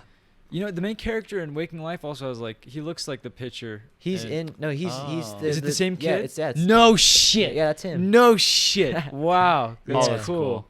That's really cool. And Alex Jones is in that. He's in. I think. And he's in A Scanner Darkly. yeah, that's right. Yeah, that's fucking cool. I love Fucking I weird. love his scene in Waking Life though, Oh, because it's a great scene. The 'cause, fucking- he's in the car with the. Fucking yeah he's just kind of like ranting, but at the end like it's like and that's the thing about Alex Jones, like whatever shit he says, like also too like he's just kind of like, you know, he's like he's kind of earnest in what he's like doing, because it's like it's not, sometimes it's a show, but sometimes like he's just like at the end he just kind of like he's talking about like follow your dreams and your passion and shit like that, and he kind of loses the crazy intensity, and it more just becomes like an emotional intensity. Yeah. And like, damn, Alex Jones, He's a bit wholesome. I don't Yeah. mind you sometimes. Like, he's crazy, but he's a bit He wholesome. has, I like- he has a good heart. I like Alex Jones. Yeah, You know. he's coming from a good place. I don't know if I should say that, but Does he smoke? He smokes cigars. Yeah. Okay, I was gonna say he's got that like bad throat Yeah. voice. Whenever I see him on Joe Rogan, he usually like has a cigar. Yeah, The a Joe cigar. Rogan episodes are fun, dude. those are my favorite They're- episodes. Dude, they're a that's lot why, of dude. fun. That's why I got this equipment. Was the Eddie Bravo, Alex Jones one? Is that the one where That's- he's talking about the human chimeras? Have you seen that? Probably. one? What the yeah, I think fuck? so. Yeah, like the So funny. the hybrids and stuff. Yeah. Like that. Yeah, it is. Oh boy. I saw that episode when I was like super. I had the flu and shit, and I was just like indoors all the time. I was like, oh, I guess I'll check out what Joe Rogan's all about. Yeah. And then I saw that episode, and they're talking about like DMT and like the clockwork elves and all these conspiracy theories. Like, Or all the right, elves, the machine the elves. machine elves. I was yeah. like, I definitely want to start my own podcast now. But Yeah. like Alex Jones, he'll also say shit too. Like he's been having like DMT like experiences since since he was like 11. yeah. What the So fuck? you're like, He has what? sleep- he has He saw sleep the elves apnea. when he was 11, and like he would like try to choke himself out all the time. The crazy. He fucking said that since he was like 11, God. So he says God. All right. Oh fuck this. I hope I remember this right. He said God is like everything and. Oh, okay. Oh no! Is it the thing where he's like God is like searching for his own reason God is for try- life, a yeah, creator, God is and trying so to like figure we're out- inside. Yeah, yeah. But like the way he's like that, and some like burning ball, and like the way he describes God is like I remember that exact part too. He says something like it's like God is using us to figure out why he exists. Yeah, the reason why God Oh. is abandoned is because he's trying to figure out who abandoned him, basically. Yeah. And it's like that's such a like a psychedelic.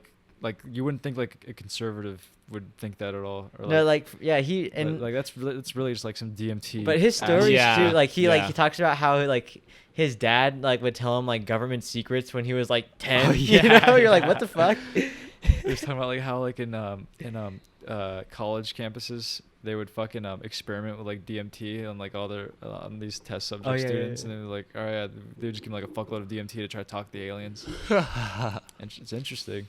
It's And, really interesting. He's fun to listen to. Oh hell yeah, dude! Yeah. I love that pot. That's probably like the best. It'd be best cool to see episode. like a take on Alex Jones. Kanye West was In a supposed to film. be on the Alex Jones show once. That'd be fucking. That would be phenomenal. insane. It never happened, but Do now you I'm like, sad. I do wish. you like the Kanye podcast? I listened to about a half hour of it. Yeah, it's very but, interesting. Like on that one, I just watch all his interviews and shit Mm. like that. And it's like it's not my favorite one, but like it's cool because like I feel like on the podcast he was like he wasn't crazy. You know what I'm saying? Like he was just chill. Like because Joe Rogan asked him like, okay, so like what if someone like sends nuclear missiles here? Like what are you gonna do? Because like that's when he was running for president, shit like Yeah. that. And like he takes the question seriously. Like he like takes a moment to like gather his thoughts, because like and they talk about that too. Like he kind of like has an orchestra of thoughts. Yeah. So like he'll say something, but it's like kind of referencing what like the beginning of your like 30-minute conversation was. Yeah. And so that's why like a lot of times the Mm. stuff he says doesn't make sense because like his answers are kind of like You gotta take him in context. yeah like Yeah. he's not a soundbite person.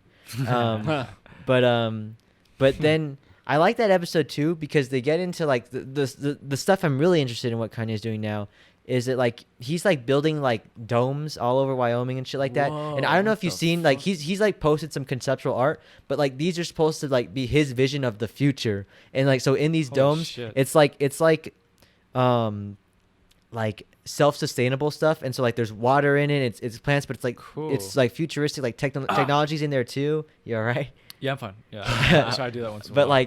like it was funny because like there's like just like interesting shit too. Like there's this one drawing where it's like it's just a floor and it's just like maybe like a little 3-foot little like dip thing, but like there's water in there and it's supposed to Yeah. be like a little like bath thing, but like a Cool. chill. But like he's actually doing like Oh. some like Oh. like his vision of like society, like I don't know, like I'm because it seems like he's like moving towards steps to like have a community like in his like ranch in Wyoming. I want to go. yeah, You know? go there. Yeah. Didn't But- he like make a church and stuff too? It wasn't so much as a church, but it was like a place of worship. It was called Oh, Sunday okay. Service. but it was mostly just like, yeah, it would be like a sermon, but around it was like a little bit of like a concert. Okay. But it was all like gospel music or like gospel versions of his songs. Oh, okay. Um, Isn't there like this thing on the pod, that episode too, where he'll just be quiet for like an extended period of time? No, that's what I'm saying. Like the thoughts thing. Yeah. He's just like, exactly, and like you never seen Kanye where like he's just like, but oh man, this is it's kind of I it's kind want of to check funny. it out again. I don't know if you guys watched that one interview I sent, but that one is kind of like the complete opposite. In that one, Oh yeah. he just like he literally just says whatever like is like the first thought that comes into his head. So like they're sitting because like that was when his album came out, Jesus came out, and there's a song on there called "I Am a God," and he's like, people telling me like, who do you think I am when I make a song called "I Am a God"? And he's like, I just told you who I thought I was, you know, and so like he does stuff like that. But then in the Joe Rogan one, like he also talks about like interesting stuff too. Like he was wearing the Yeezy foam runner, the Bionicle shoe, Yeah. and he just talks about like how it's just like like the materials it's made out of, like the algae and shit like that. And like I don't know, I like Kanye. Sorry. I like Kanye. Yeah. You want to see a How do you- Kanye movie? Do you think they could make a Kanye movie? They will. Yeah, They will. they probably Will it be will, but good? not. I feel like they shouldn't do it while he's around, because like that's like one of those things where like, you need to see like from beginning to end. If you do it now, I feel like he has so much The more like still life to left, live, Yeah, like you know. There's a lot more to come out of him. We But might not see the movie. yeah, you guys should check out. He did like this like 30-minute like short film that's like in like cohort to one of his albums, but it's pretty cool. Is it the Jesus is King one? No, oh he did an IMAX film for Jesus is King. Like I don't know what it is Oh, because it was like nice. only in theaters for a week, and I didn't catch it because I don't know what I was fucking off. But apparently there's some like documentary that's gonna be on Netflix called Yeezy TV that's coming out sometime soon. cool. But Okay. yeah, Kanye. All right, let's move on to. Sorry. So let's move on what to- were your Oh superficial yeah, ratings? Yes, ratings. I give Dazed and Confused. I'd give it a 9 out of 10. Really? I'd give it an A. Nice. Yeah, Yeah. I give it an A. It's like Yeah. I think you got everything you needed. You experienced this movie. Yeah, it's I think it's probably like a perfect, as close to you can get to a perfect. It's hangout movie. it's almost a better movie to Okay. talk, like you said, like not really talk about in reflection, but like talk about while you're watching it. Yeah, this is Yeah. this is a movie that's like the more people you have around watching it, the better. you Yeah. know? Yeah. Like, watching it by yourself, you could watch it by yourself, but like I feel like it's kind of You need to be hanging out while you're hanging out with the movie. Yeah, exactly. It's like Yeah. you really need people to watch this movie. I think that's Yeah. only like con to it. But besides that, it's a great hangout movie. It's like that doesn't get any better Great, than yeah. that. Lot like you said earlier, like in a way you can't not compare it to American Graffiti, Mm-hmm. but like everything that's kind of like slow and sometimes dull about American Graffiti isn't in this. Yeah. You know, I'd give it like an 8 out of 10, 8.5 out of 10. Nice, yeah. Yeah, really fun. I'm gonna watch it again. Yeah, I want to check out this fucking booklet and all these special features. Is there When- any commentaries? Yeah, Richard Link. You want to watch it Oh, sometime? nice. Yeah, definitely. It's with Richard Linklater. Yeah, that'd be Cool. cool. Even when we were watching it again for the beginning, like if we would have watched the whole movie, I don't think I would have minded. Oh yeah. You know, it's like this is fun. Yeah, it's so easy to get into that movie. Yeah. dude. Yeah. What about you, Anthony? I'd probably give this like a 70 out of 76 bowling balls. Hell yeah. Well, you can't do it out of 76 because it's 1976. that's why it is out of 76. You man. gotta do it like 1900. 19 out of 76. Yeah. the shitty rating. Okay, yeah, 1970 out of 1976. There you go. Okay, Hell yeah, there we go. That There we works go. Better. But Really yeah, glad it's we just, watched this. Me too. Good recommendation, Elijah. Yeah, thanks. Yeah. Yeah, solid. it's probably my favorite of our rep this. I agree. Yeah, this Yeah. one's my favorite. It's gonna be on my top for sure. You know, and of the podcast too, it's up there. Yeah. You know. I'm glad for like each podcast we've had so far. We've always had like at least one movie that's like really good. Yeah. We haven't had one yet that's like Too hard. Imagine it was It's super dry. We didn't know. It's like everybody recommended like really shitty, they're, like boring movies, you know. Like you do, it's like two hardwares or something. Yeah, it's like Yeah. hardware, Brown Bunny, and like Color Out of Space. Oh, that'd be painful. Yeah, That'd it'd be be like painful. let's just skip the podcast. Let's make it like a 20-minute podcast episode. That's when we Just do the change the album. That's when we do recommendation. the album episode. yeah. Like, all right, we Yeah. changed it up on you guys. All right, let's move on to Lady Snowblood. Lady Snowblood. Lady Snowblood. Give it away. Well, yeah. I had heard about this movie for a long time. It had been on my watch list. And I just finally said, fuck it. But essentially, to give you some context, it's a Japanese film from 1974. And the big reason why most people watch this film now is because it's not even... I don't even think you could call it an inspiration. What would be the word?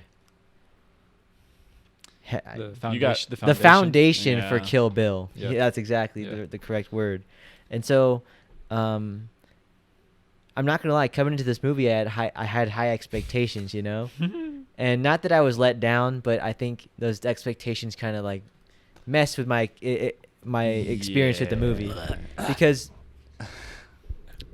the movie's not bad. No, it's not. Yeah. It's not a bad movie. It's not great though. But I guess I would call it dated, which isn't even a bad thing. But I guess I thought it would be more of a timeless film, you know, if it's something that Tarantino's borrowing. But now I understand why Tarantino would borrow from something like this. Because if he did borrow from something that was timeless, then it would. I feel like then He it would. wouldn't have done it. Yeah, He it would wouldn't feel have done just more contrived because he's trying too hard for something that's already worked. There's. I think. Sorry. No, go ahead. Go ahead. I think, and maybe what you're about to see, but there's definitely parts in this movie that work Yes. that's absolutely exactly what I was and gonna say, yeah. visually too. I was gonna say that's that, like- exactly what I was gonna say. I feel like more than even narratively, what I'm gonna take from this film is visually. Mhm. Like there's just great shots, and I guess the thing about that though is like it's like 1 out of like every 5 to like 8 shots. Like it'll be 8 like mediocre shit, and then like 1 inspired shot. And then Yeah. there's like some out of nowhere Crazy they'll just hit you shit. with, like that's a beautiful image. Yeah. Like even just like the opening image is incredible. Like that's Yeah. like some masterful Yeah. looking shit. Like it just looks fantastic. Exactly. With like the shaky cam going through the And then- prison, yeah, and then you see the turns snow red. go. It's just That's like beautiful. gorgeous. Oh yeah, like even just like seeing like the hands and in the background you see the snow. It's like it really implies like a lot of layers to like Yeah, this yeah. shot. It's like that's incredible. It's just like a really cool opening image too of like I don't know, like medieval Japan, and like they're in a prison, Medieval. and then a woman's giving birth in a prison. Yeah. While it's snowing outside. Yeah. It's fucking that was amazing. Mhm. But yeah, I guess just to finish my thought briefly, it's just that I guess I understand why Tarantino would pick something like this, because like there's definitely parts that work and those feel like the foundation, but Mhm. that's why you would pick this, because there's also parts that kind of don't go all the way. And so now that's your opportunity to make it Right, go all the yeah. way. And that's what Kill Bill feels like, because Kill Bill feels like this movie given a proper budget. You know what I mean? Yeah. Because there's just seems like there's some limitations here, whether it be in the fight scenes that I kind of like how brief they are. Like the very first when she Yeah. fights that boss Yeah. guy, it really is just block, stab. That feels like such an old like an old prologue type of moment. You know? Yeah. It's like But I guess it's the thing that in that fight, I feel like maybe I was just expecting more, but I feel like it should have been more cooler. You know yeah, what I I mean? agree. It It feels a little clunky. I don't want to say lame, but it just like Yeah. that's what I mean. It feels dated. It just Yeah. feels like The blood splatters are cool. yeah, and that They were and fun. but Yeah. like I wanted more of those too. You know, like. Yeah, I want a more extreme. Exactly. More like self-awareness. And with it. maybe that's why I'd be curious to check out part 2, because maybe that now that like they had established that like this is pretty cool, in part 2 they kind of actually can deliver on all that they want to do. Right. Yeah. We gotta I'm- check it out at some I'm point. interested. Yeah, we should watch part 2 at some point. I don't know. It kind of In 10 I episodes. respected it and I enjoyed aspects of it, but it kind of fell flat for me. I was so tired. I don't know. I think it was just your fucking Well, couch. yeah. 'Cause Kate- I Kate was- complains about that too. I was like, was- I just felt like I was sinking into it, yeah. and I'm trying to watch the movie like so quicksand. I was thinking about. I was talking to her about this last night. I was like, all right. Now that Elijah just said something about it, I gotta do something about it. So what I'm thinking is, every time I watch a movie here, I'll just take all the cushions off. So I have to just Nah, I sit on can't, the I can't, I uncomfy can't. ass. on the fucking Imagine carpet, the standing, wood. like just standing watching a movie for like fucking 90 minutes. Dude, my knees would buckle. Did you guys get tired during like Bubble or Elephant or Waves? No, I don't. a little I'm bit. used to my couch, so I can stay awake. I feel Okay, like okay. when we watched Last Days or Elephant, like the back Last to back. Days was a bit I Last was. is a bit rough. And Last also days, we were okay. stoned, but like I just Yeah. felt. Yeah, we were like, stoned I was last like pretty days. tired when we were watching those ones, but the other times we've watched at your house have been pretty cool. Cool. I think it was just this week, and it was just I was just tired. Yeah, I don't blame you. You had a lot going on too. Yeah, everyone does, but Dude, I Um, still laugh when I think about the fire fucking last days. oh yeah, fire? The audio. Oh yeah, it was loud as fuck. it was just I'd like to go back to that memory just to hear the audio of us talking about it. It's like, isn't that fire like obnoxious? Like, yeah, dude, that fire's annoying as fuck. all right, but yeah, Lady Snowblood. Yeah, What'd you just- think, Norby? It definitely, you could definitely tell that it's dated. It didn't bother me Yeah. so much. Like the fights definitely felt a little bit clunky. Like I wanted a little bit more from the fights. I wanted more just like And it was more choreography. like pow, you know. Yeah. Just like I didn't feel like there was anything to like really like attack me, you know. Mhm. The first like 20 minutes were hard for me to really just like get into. Like I was really just like waiting for like something to just like get Yeah, me. yeah. You know, like I wanted the movie to catch me. You thought I felt like you're that's what I came because I feel like that's how it was gonna be. You Yeah, know? yeah. But it started getting me when the story started going off a little bit. Like you get the backstory and you understand like her motivation. They should have started it from there, in my opinion. Yeah. Because like it's such a like emotionally it got me there. It's like husband, son fucking killed. Like even I like how they show the dead kid too. Yeah. And it's like in the farm she's getting raped for like 3 days. Like that's fucking brutal. That Like, was a good scene. yeah, emotionally I was there with it. I was like, yeah, that's fucked up. Mm-hmm. And even like the way she goes about her revenge, like just sleeping with like all these men to get a child. Like that's Yeah. that's was that's cool. intense. That's Yeah. intense revenge, man. And I don't even I don't know if that's like a real concept in Japan, but like if you're born to carry out this act of revenge, Yeah. that's just an epic that's like fucking sick. you yeah. know like It's like like you're on this world to you like you To were literally commit- born with a purpose. Yeah. Yeah, that's like a good hero's journey. yeah. Yeah. You know, that's like an earned hero's journey. But yeah, it's the story was interesting. The whole like the manga aspect to it was I like that. That was it was cool. It was a cool aspect, but it was like I was thinking about like the source material and like what it really got me questioning like what was from the manga and what wasn't, because it seems like they did that just for the movie almost. Yeah, and you know it's a weird thing too, because like that's why most times manga are adapted into anime and not into features, because you know Right. it's longer. So there's probably a whole bunch of shit too that's just like not yeah, in here. yeah, you know? definitely, yeah. It looked really nice. I like the music, especially in like the second half. The music got a little bit more like jazzy. Oh. like, Yeah, more I drums liked it and in the stuff. second half, but Yeah. like I felt like that was the thing too, and that's what I mean by budget stuff. Because like for me, like sometimes the music would feel arbitrary, where like it didn't feel like score. It's just like they wanted to put music here, but like they couldn't play it for the whole amount, or just sometimes Yeah. the music would just come in and out Yeah, at weird yeah. spots. And I guess and maybe that's more of a taste preference. Maybe I'm just, but like I guess I would prefer it if like the music was longer or just more enveloped throughout the film. Yeah.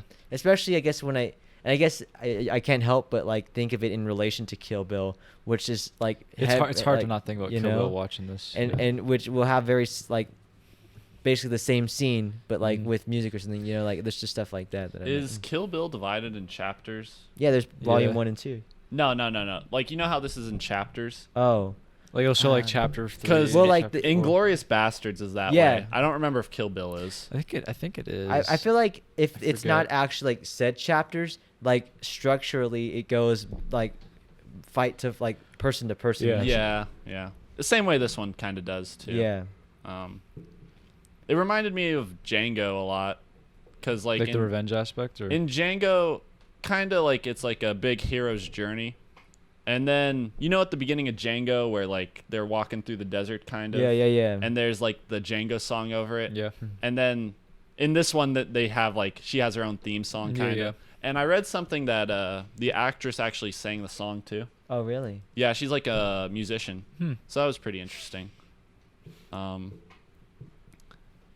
The movie feels like it's kind of trying to be over the top, Yeah. but then it doesn't go all the way. I think that's just like a Japanese. Yeah, and Japanese are very over the top. They're over the top, but like, okay, like in the way that House is over the top, like House goes over the top, Yeah. like with the whole thing, you know? It's like balls to the wall. Yeah.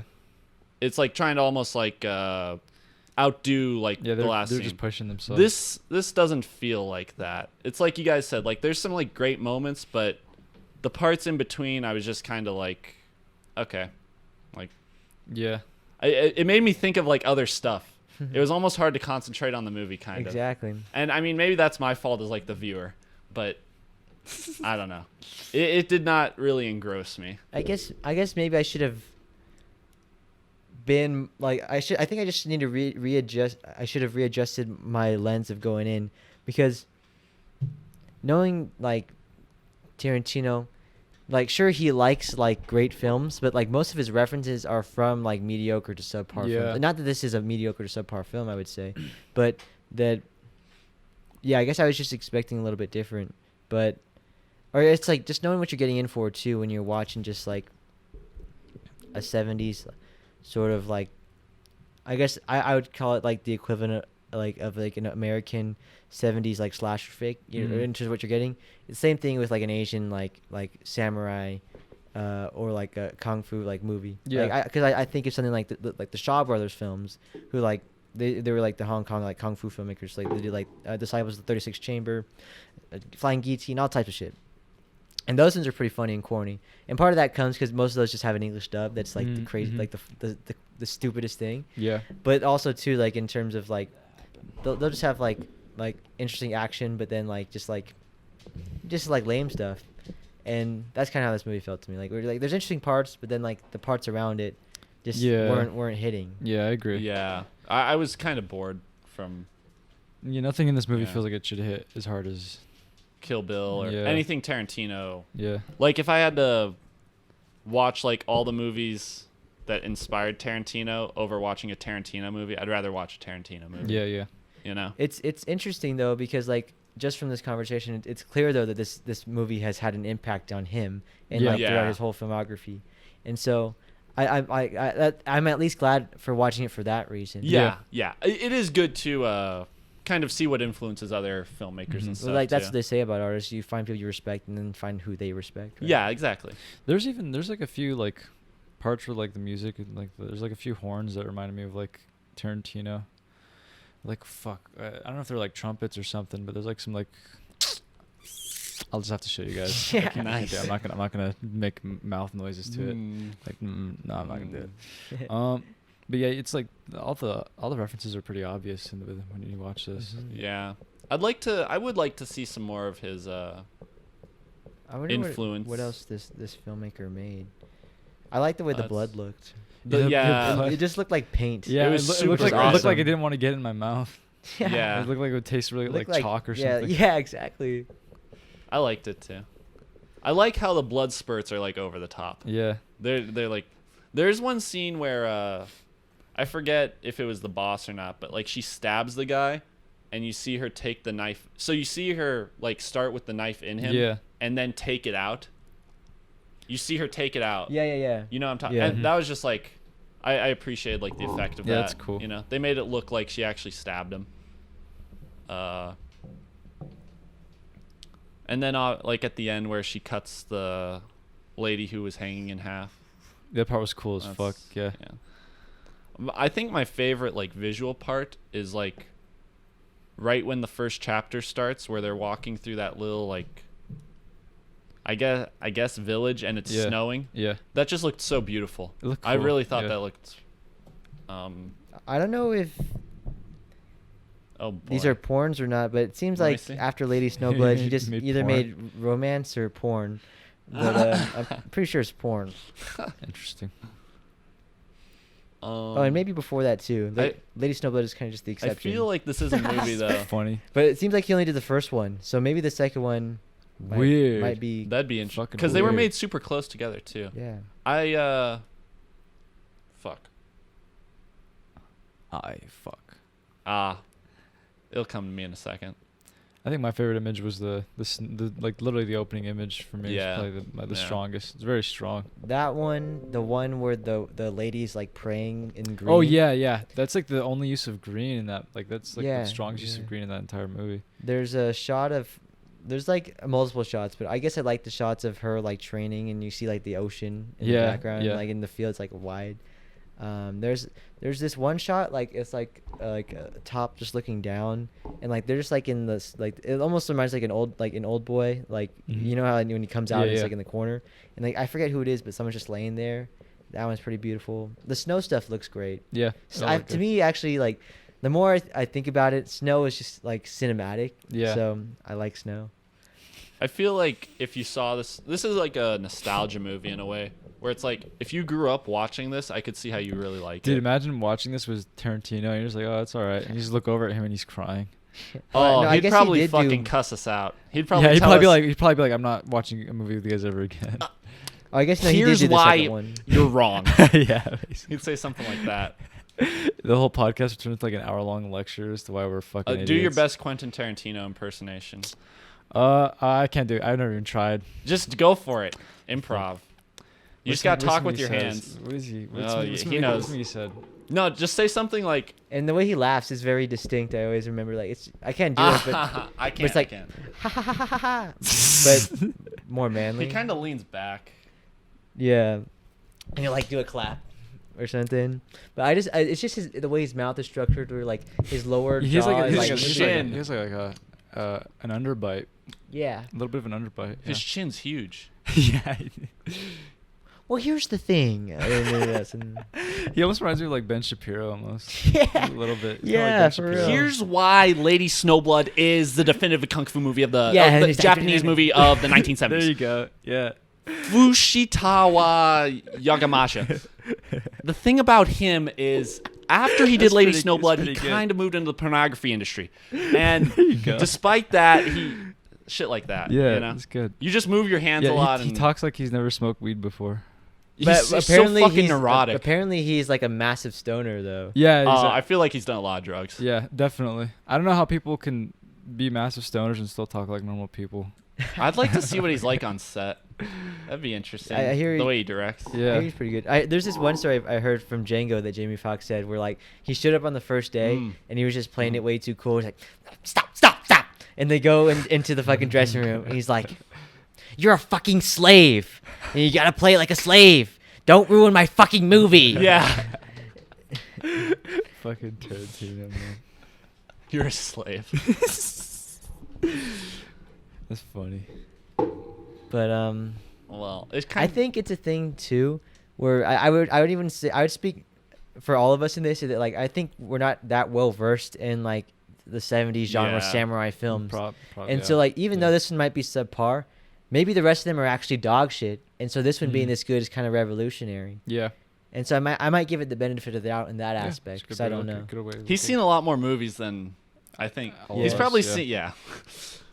And dude worked at a video store. I respect his cinematic knowledge. Yeah, you know, definitely. Oh, yeah. So. Anything else you guys want to talk about in the movie? I feel bad. I mean, I don't feel bad. I feel like that's Just the way it that's is. like that's just what I feel like we're can honest about it. muster. Yeah, Yeah. like that's all I can muster with Yeah. the movie. I guess. I'll probably revisit it in I- a few yeah. years I- and maybe like it more. Maybe I guess I won't. feel bad because it like I guess- kind of made me lose Yeah, attention. the only thing in a left way. to talk about it is just like the plot and stuff. But it's like The plot's cool, but Yeah. I just like. I like I don't know. I like them how she had to stab the son to get to the dad. You know, like, that's Yeah. that was cool. Yeah. Um, That son takes a lot of fucking damage too. yeah. He got shot like 5 fucking times or some Yeah. shit. Like practically like the whole gun, Um, the whole magazine or whatever. what's your favorite Tarantino movie? I guess. That's a hard one. I like Reservoir Dogs. Or like give like a top 3. All right. Top 3. Okay, let me think. That's easier because like Yeah, Yeah. because you can't just like pin Yeah. down one of them. Because Yeah. Pulp Fiction's gonna be in there. Yeah. You know. Yeah. So. I would say, yeah, Pulp Fiction, Jackie Brown, Ooh. Okay. and Most people don't say Jackie Brown. yeah, I really appreciate Jackie Brown because like feels like maybe the least Tarantino movie, and that's why I like it because like I feel like he made that and people didn't like it as much and he got butthurt and then he just went in the complete opposite direction. Yeah. Yeah. He got butthurt. And I don't know. It's either Django or Inglourious Bastards. Django to me is just like endlessly fun to watch. Yeah. But like Yeah. Inglourious Bastards is always one that I feel like I study more. Yeah. So That's it- got a really good script. So it's hard to decide. But if I guess for the sake of right now, I'll just say Pulp Fiction, Jackie Brown, and Django. Okay. Oh, nice. I'm gonna have the same exact list except I'm gonna swap out Jackie Brown for Reservoir Dogs. Okay. Nice. Okay. Yeah. I'm Pulp Fiction, Inglorious Bastards, and Once Upon a Time in Hollywood. Oh, there you go. Yeah. Yeah. Yeah. I feel like people like Once Upon a Time in Hollywood, but like Yeah, I like it. It's They just don't- like they I don't feel like we're stand not it up there. far enough removed. You know what I'm saying? I don't know, I really appreciate the 60s, I guess. I guess I had this thing too when I was growing up where I used to talk to my parents a lot about the Manson family. Really? So Interesting. I probably am drawn to that a little bit more. Yeah. I feel though if like the Manson family stuff wasn't in Once Upon a Time in Hollywood, people wouldn't really like it. They would like it, I would still like it. I know I would probably. but still like it. people like, I guess wouldn't get excited to see it. Yeah. Well, it's weird that it was marketed as like a Manson family movie. Yeah, when that's yeah. not the point of the movie. No, that's not the point at all. That's kind of just thrown in there, Yeah. and I don't know. I've seen that movie like probably 4 or 5 times. Nice. I really enjoy it. We should talk about it sometime on the Yeah, I think podcast. we probably will. It's interesting. I think maybe like besides Hateful Eight in like the past like 10, 15 years, I guess since Inglourious Bastards, he's kind of moved into this like weird like revisionist history thing where he kind of like wants Yeah. to do his spin on like massive events, whether it be the Holocaust, slavery, or the end of the 60s, which Yeah. I think to him, like on a personal note, might feel the same as those because I think he loves Yeah. the 60s and shit. But Yeah. but That's really funny. It's like the end of the 60s is like Auschwitz to Tarantino. yeah, I guess who isn't curious to see what he's gonna do next? Yeah. Yeah, I hope he doesn't direct Star Trek. I especially if he only does 10 movies. Like, I hope. Yeah. I hope Oh. he does like a science fiction thing. It's like his own. I science hope fiction whatever thing. he does is like his own thing. It'd be so Yeah, interesting you know? to see a Tarantino. Dude, like a science fiction. film. I always thought that ever since I first learned about it, I was like, I really would like to see him do like something sci-fi or futuristic. I guess I even wonder like visually what that would look like. You know what I Yeah. mean? Yeah, who the fuck knows? I have no idea what he'd Because do. it wouldn't be like it wouldn't look clean. I would assume. No, yeah, You know? I don't know. Have you seen Death Proof? Mhm. No, No. but I've You haven't seen Death? I've- Okay. I know what it Yeah. is. Death Proof kind of feels like a real grindhouse movie. Right. Because where it's like a it's like- slasher film, basically, right? It almost doesn't like it's. You can tell it's a Tarantino movie, but it almost feels like it could be from then, because in a way it's not great. Gotcha. Where like all his other movies kind of have this. He lifts them up, you know. Yeah. Whether it be from like the visual look or like the writing or something. Right. Death Proof really feels like okay, someone could have fucking made this in the 70s. Yeah. Because a lot of people don't like Death Proof either. I Mhm. think because he, of that. he says it's his worst movie. Yeah, it's not really like.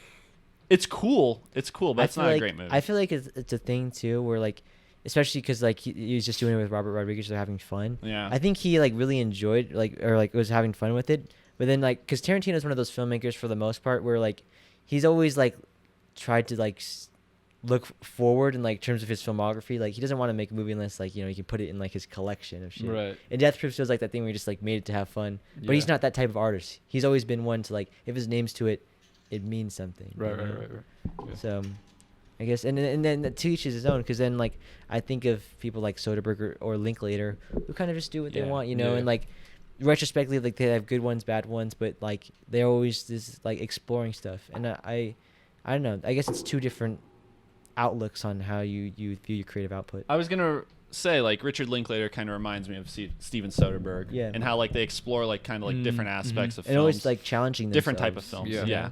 Yeah, I can Yeah. see that. I was thinking about Sex, Lies, and Videotapes on the way over here. Oh, yeah. I want to see that movie again. That was Soderbergh's first. Oh When yeah. it won the Palme d'Or. It He was, won like the Palme d'Or. 26. Fucking tight. Yeah, James Spader's in it.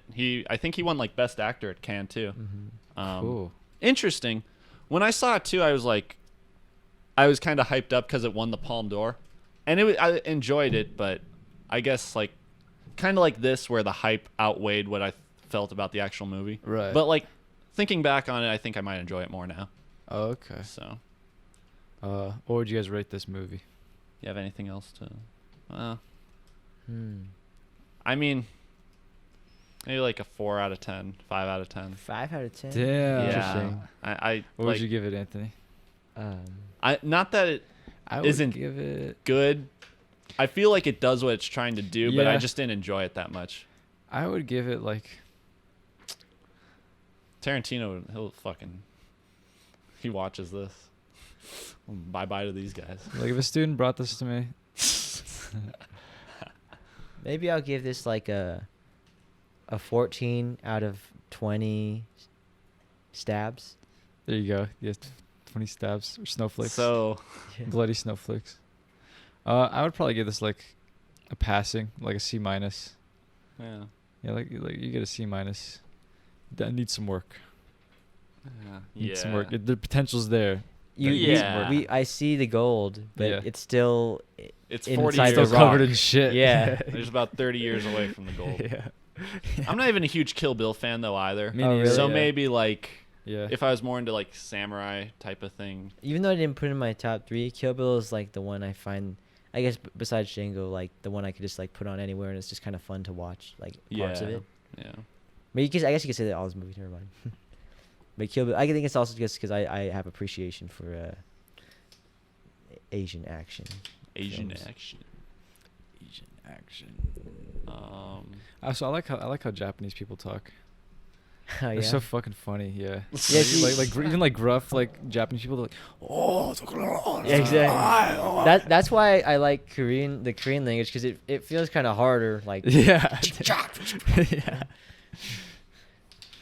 It's so fucking funny. So So, move on to We Are the Best. your Okay, so turn. We Are the Yeah. Best. What's his name? Lucas Moodysson. Lucas Moodysson. Yeah.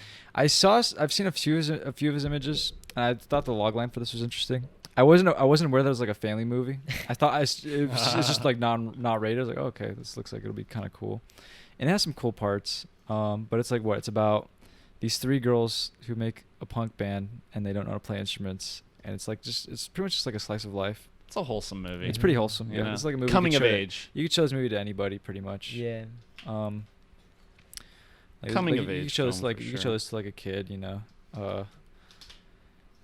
What else? It like what else? It What reminds else? me- Yeah.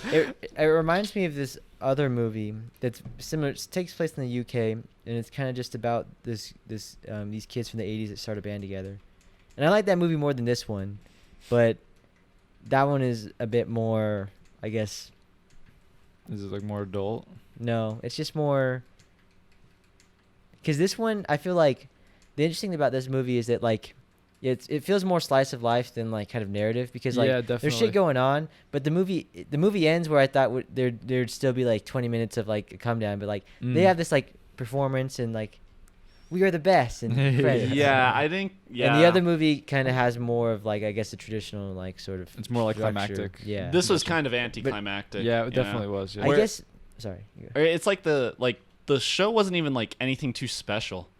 They just No, kind of yeah, it got was- booed. yeah, I they kind just of got like booed, that yeah. about it, but at the same time too, like I wish there's kinda more blue- like I kinda wish there's blue-balled more. me. Yeah, I wish Yeah. there's more resolution with it. It's like I don't even care that it's like they got booed, but the way they like portrayed it was so like kind of dull. Yeah. it you felt know? Yeah. it felt light. Yeah, they could have like done something to Yeah, put more emphasis It on didn't it. feel like they deserved the booed. Like they earned the booing either, you know. Like Yeah. it didn't feel like they earned it. Yeah, they just got called communists. and Yeah. I did kind of like how like especially Clara, she was like super like Claire was SJW. Dude, Claire was like I think she was for sure like the most interesting character. Yeah, she's pretty dynamic. Yeah, You know? she was fun to watch.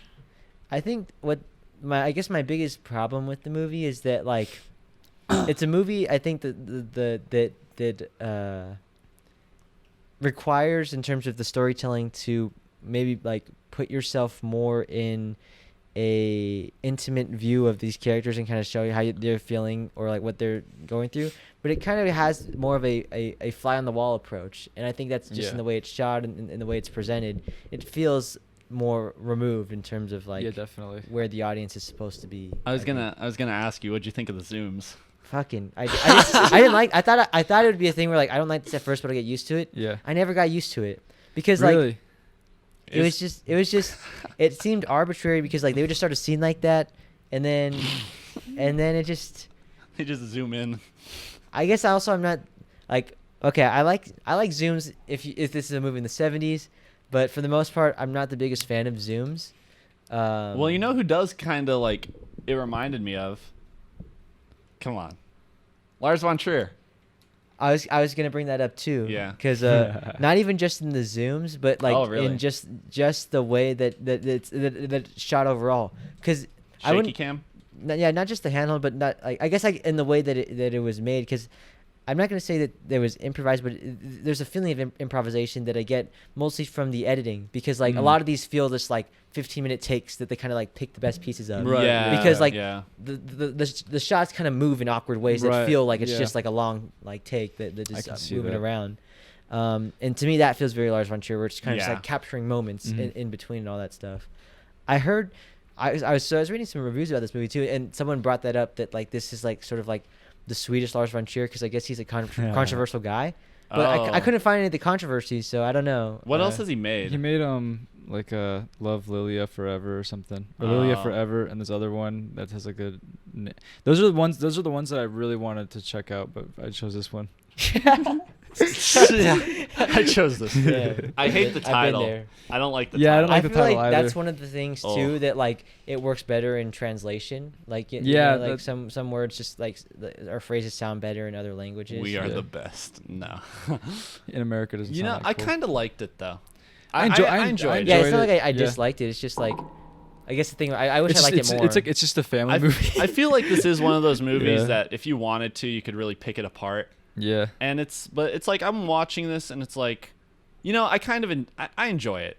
They're I also like into the- punk rock too, yeah. and that Yeah. makes it cool. I like the I like seeing the relationship between the two girls and the Christian girl? Christian Yeah, guitarist. She's that's like fucking too. good at guitar. Yeah. That part, like that was probably the most entertaining and like a rewarding aspect of this movie. I for don't- me. And I guess I wish we not even saw more from her, but like the Christian girl's character was just like she just seemed really nice and she Yeah. She's helped there. him. But like it, I don't know.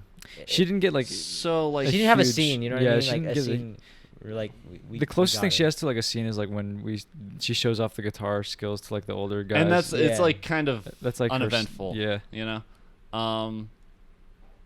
I wish they kind of explored. I don't know. It would have turned into a bit of like a political thing in the movie, but like Claire, they keep saying like, "I don't believe in God. Why do you believe in God?" Yeah. And then there's that whole thing Yeah. where they cut the Hedwig's hair, and then Hedwig's mom's like, "Okay, you guys come to church with me." I thought they were actually gonna go with that, and then they don't, and it's like that would have been interesting. been There cool. was, there's that a would have been few- a cool there- conflict. Yeah, it There's a would've. few things about that too, because not just that, but like even like the very first scene in the movie, like the first lines of dialogue they're talking, it's like about like the kind of like communist like government that is in not really communist, but like socialist type of like policies they have in Yeah. Sweden, because they're talking about taxes and like where you think your taxes are going and shit like that, and whatever, and like there is this kind of like overtone throughout it, like people like they just like you're a fascist or whatever shit, right? And so Yeah. like. And so, like it seems like there's like in the religious stuff too, where like there's like parts that seem like more interesting to explore that they didn't, you know. Yeah. Instead, there's like this like romance thing that They I get yeah. that you're young people, but I don't know. I didn't- agree. Yeah. I agree.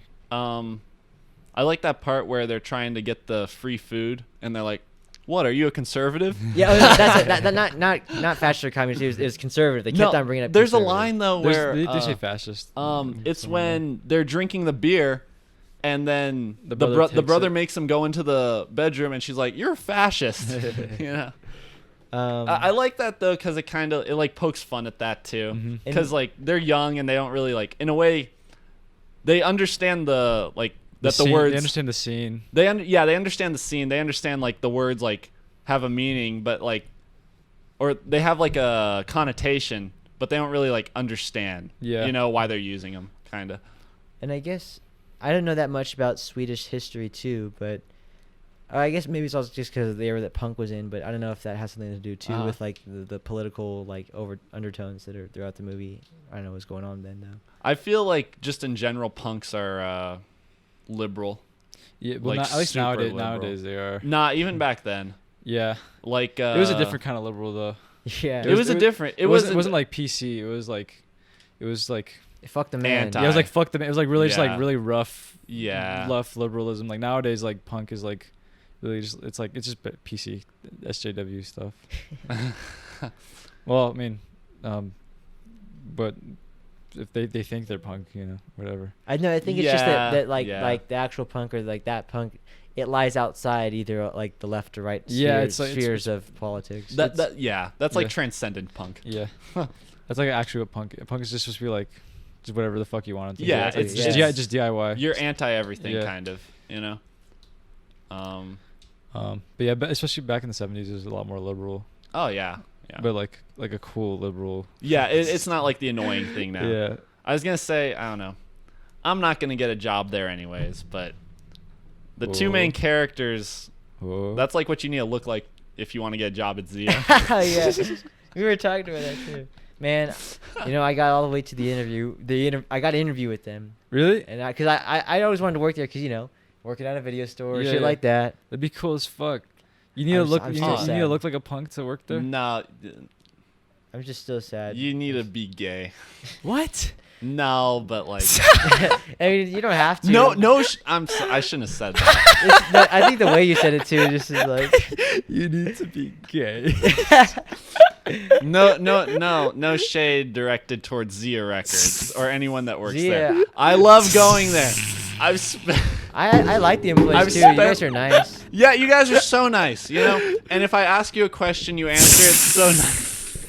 I've spent like $120 there in the last 3 weeks. I love you guys. No offense, but there's a certain way that like the people seem to come off as. Good thing no one watches these for the most part. Elijah just had like a Lars von Trier moment. I'm sorry. It's not like I called. Oh fuck! It's not like I went to France and called myself a Nazi. Yeah. At least No, you're fine. it was pretty funny. Yeah, nobody's gonna see this. You'll be all right. Yeah. And if they do watch Screen Tongue, they're not gonna watch this episode. It'll Yeah, be like in this is 10 the- years. Yeah, they'll watch another episode. We got better episodes. Yeah, we got everybody. better. Keep it in there. Don't- Though. It was- don't- No, I'm not gonna cut it I out. like That's your funny as fuck. reaction. But yeah, so Punks, Zia. So what you?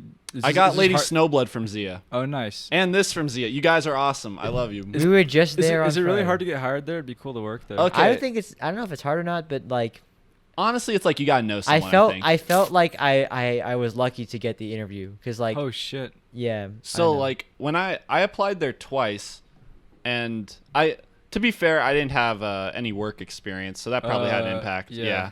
But also too like, I mean, there's a part in the application I think where it asks like, what are your movie and music interests? And I fucking filled that shit out. Me too. And yeah. I made it like detailed, and I wrote down like some of my favorite directors, favorite films, probably like 10 to 15 albums, and then like no fucking call back. I think Damn, it's a man. thing too. Ugh. Is like, and I think that was part of the problem with my interview is that like, they already have people that have our taste. That like they don't have anyone that knew country, and they told me that there, and like I don't know butt fuck about country yeah, either. You know what I'm saying? Fuck country. So like they I think they just needed like you needed to have something that no one else knew, Kind of, yeah. which is tough. That Yeah. is rough. Yeah. But I'm like I feel like that way about movies at least. Like Yeah. come on. And then yeah, I feel like if I were to like ring up customers and like when they're like getting musics and like movies, I'd like ask them about it. Exactly. You know? Like, That's have also you seen this before? Yeah, that's also why I'd want to work there too, because then like you're just seeing what's kind of like in the You air. get to like see people. And yeah. then sometimes you're probably gonna find something that's like super fucking cool, and you're like, wow, I like, what is this? And then the person will explain it to you, And That's it's exactly like- what they do too, because I'll buy a DVD and think, oh, what is it? I never seen this. And Exactly. just- The people that work there are awesome. I'm sorry, but yeah, I don't know. Fuck, I'd man. like to work there. I think though, like I said, it seems like the people there are like friends too. Yeah. It must It's be. I mean, like- shit, you work at a cool ass place. I mean, I feel like you kind of like They have it cool might be like benefits too. Like they had like fuck, man. it might be like we gotta force you get our a way into friend Zia. in there. We have to make a plan. Yeah. damn. Dye your hair. Yeah, I'll dye my hair again. Oh yeah. Dye your I hair. mean, I'll get a I will. mohawk. I do on the the- Frank Ocean thing. Yeah. Oh, okay. On Like the the short application, one. when they ask for what music interest, I'll just put like I like cool stuff. So I just say I like country. I just say all the shit they want. I like country, dubstep, dubstep. On my application hyper pop or whatever. for experience, my senior year we had to do this thing for AP Government where we you had to do the volunteer hours. I didn't do that. You didn't do it? I said I did because Oh. it was my teacher's her first year, so she didn't know about it anyways. And Oh, who so was your teacher? Miss Marshall. She was only there for our year, but she interesting person. She was in the Olympics. And yeah, I cool. heard about her. She was super weird, right? And she was the funniest person. Not too. weird, but like 'Cause, like different. Like one time, like we had a fire alarm, but she was still trying to teach. But she's like, it's too loud. And it's like, you know how like in the classroom they have like the volume thing, and so Stupid. she was trying to turn the volume down on What the the fucking hell? fire alarm. So she do funny shit like that. That's funny. But She was like the 4th AP Gov teacher, right? Yeah, But she yeah. only had like Fourth, one good class. God. Yeah. Okay. We were the special class because she just Um, taught the rest was just regular ones. Well, we had to do like some volunteer work. So me and Yeah. my buddy Jose got this thing like caucusing for Dina Titus. Oh shit. And like Dina Titus is a Democrat. So on my experience, I made sure I wrote down like we caucused for Democrat Dina Titus. I don't know. Not my brightest moment, I guess. Yeah. It's whatever. All right. So what else about this movie? How did you feel about the performances overall? They're pretty for their Yeah. age. They're pretty good. Yeah. You know? They captured a character. Yeah. None of it felt like not believable or anything like that. I like the punk rock dudes too. Elise. Yeah. Elise. Everybody was so young in this. I like their Yeah, song I liked too. how they actually did look like 12 and 13. Yeah. Yeah. They looked. Everybody looked young. Brezhnev Reagan. That Oh, was yeah. that wasn't bad. I you know? like that song. You Yeah. know? She was really shitting on it. Is Swedish punk like popping, or is it just because I like they don't were know. in Sweden? Doesn't you know? I mean, is Lucas Moody in Sweden? Or Sweden? Yeah, it, Swedish, it yeah. takes place in Sweden. I know. it also takes but- place in like the 80s. Yeah. Yeah. So it's like yeah. punk was like Hype. it was still a thing. It was. But like I felt like maybe like if you were a young person, like you might be exposed to like the popular stuff, so like from like the UK or from like United States. Yeah. You know what I mean? Yeah.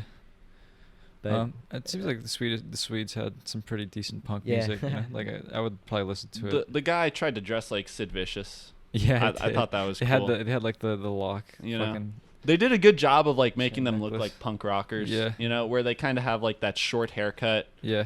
You know. The girl has like the mohawk, and then she'll do the thing. The soap Twist. spikes Yeah. her hair. I mean, it was a. I guess the one thing that I wanted more from this movie, I wanted it to be more of like a punk movie. Yeah. You know, Yeah. like Repo Man feels like a punk movie, or like Yeah. Sid and Nancy. Sid and Nancy feels like Yeah. a punk movie, or like you wouldn't show this to like punk people. No, That you would- wouldn't. No, you would show No, this to like your no. fucking. You could show To this your like your mom or mom, some shit. yeah. Yeah. Yeah. It doesn't I think feel like my a mom punk would, movie. yeah. I thought this would be more of a punk movie, Mhm. which is not. Is I mean, it- it has punk music, but it's Yeah. not. A punk It's movie. almost too like they're going through a phase. Yeah. Yeah. It's like a phase movie where it's like, okay, we're punks right It now. reminds me of like girls nowadays like going through like My Chemical Romance and shit. Kinda, Like, yeah. Fall Out Boy. Fall Out Emo, Boy, it's Panic like at the going- Disco, you know? It's going through like an emo phase. Yeah. When Yeah, exactly. Yeah. it's like these are these girls really gonna like when they're like in their 20s be like punk rockers? Like Probably. I mean, I wish in the. I guess, but I mean, the performance they had at the end, like the Uh-huh. band performance, I almost thought it was gonna like imply like, oh, they're actually getting pretty good and like they might take it somewhere, but it's still kind of like it's still pretty casual. Like even at the end, Yeah. like the band might just like dissipate after that, you know. And I guess Yeah. I kind of like how it feels like recreational. Like you Yeah. know, they're Yeah. not trying to be the biggest band out there. Yeah. And I think that's like not even punk, but like most art things where like there's a certain point where you love the art so much that like you have to at least once in your lifetime try making it. Yeah. And that's how it kind of feels. Like they just like it so much. Like let's do it. It's like when you're. Yeah. I think you were saying like for the love of the sport yesterday. Yeah, or for the something. love of the Yeah, sport. that's what I it remember. felt a bit DIY in that aspect. Yeah. You know. I like the two. They weren't gay. The guys who owned the little studio. No, they weren't gay. Okay. I mean, they could be. They never really. I disclosed don't any know. Either information. way, like, I like they're in the car at the end, and the girls are Get to work saying, at Zero Records. "We're-" Sorry. The They'd girls probably- are saying yeah. the girls are saying we're the best, and Yeah. then that one guy's like, "Iron Fist is the best." Yeah. That was a funny line. Yeah. Yeah, the movie almost seems like it could have taken like other directions, and it really just It just focuses on being like 13. Yeah. You know, Mm-hmm. like I guess it does a good job like capturing, but What it- like yeah. like middle, like I felt like that's what middle school kind of. you know, like, yeah, middle school did kind of feel like it's that. middle school's very anticlimactic. Yeah. You're very angsty. Yeah, angsty, You know, yeah. you And- think you know everything, but you're like really fucking stupid. Even for the like most even part. like romance and stuff is like it's not really that intense. Or Yeah, anything. it's really like, puppy dog type shit. Yeah, She- like dating someone really is just kind of hanging out once, you know? Yeah. Like, Yeah. No. Yeah, it's just like just like sitting somewhere and just like talking about like weird shit. I don't even Exactly. know. I don't even know if they kissed, but then they're like, "I cheated on." Yeah, he cheated on you with me. So I laughed at that part. Yeah. It was fun, you know. I could see myself maybe, Yeah, some of maybe the- checking it out. Some of the a long problems I time from had now. with this movie weren't even so much as like like I thought they did it poorly. It's just like I disagree with the choice, like preference wise. Yeah, you me know, too. Yeah. like the choice to be more outside looking at them and not even in, just like kind of observational. Yeah. The choice to be like Lars von Trier. Like just go for like the Lars realism. von Trier. Yeah. Or the- like the you're choice- talking like filmmaking wise. yeah, kinda. or even just the choice to have the subject be about punk but not be actually punk in its form. Yeah. And but these are all choices. These aren't like I guess in choices there are successes and failures, but I guess I wouldn't categorize it. It just seems like preference wise, like I would have made a different movie. you Yeah, know? me too. Yeah. I agree 100%. They definitely had potential to take it to some more interesting areas, but and like you said too, it really is a movie about being like a middle schooler, Yeah. and it captures that, you know. Yeah, this is like a movie you show like an 8-year-old who likes punk music, you know. 8-year-old, An yeah. 8-year-old. Yeah. That'd be interesting to find. It's you should find Yeah. an 8-year-old like punk rocker. That's yeah. pretty cool. There's gonna be a few out there, Yeah. definitely. Oh yeah. Oh, sorry, I just found the name of the movie. It's on. I think it's on Netflix. It's called Sing Street. Sing Street. Similar Okay. premise, but not about punk, but just about like rock and roll. Set in the 80s. Who directed it? John Kerry, but has the guy from Midsummer in it. He plays the older brother. Nice. But it's like a better version of this movie. Cool. Oh, okay. Okay. Cool. Yeah. And I guess that's the thing about this movie that maybe that's why I don't like it as much, because like I've seen like better versions of this. Like I feel like even if I wanted to watch a movie about middle school, I'd watch like 8th Grade. Yeah. Yeah. You know Oh, what I I mean? want to see that. It's a good movie. It's good. Bo Burnham. Yep. It's Yeah. actually, yeah. He's a comedian, right? Yeah. Okay. He's like multi-talented actually. Like he's a cool guy. he's cool. I don't know. Have you seen 8th Grade? I have not seen it, but I know who Bo Burnham is. Yeah. I've seen some of his stand-up. I'd like if I wanted to see a punk movie. I think I'd actually want to check out Sid and Nancy pretty soon again. Watch you know. watch Repo Man.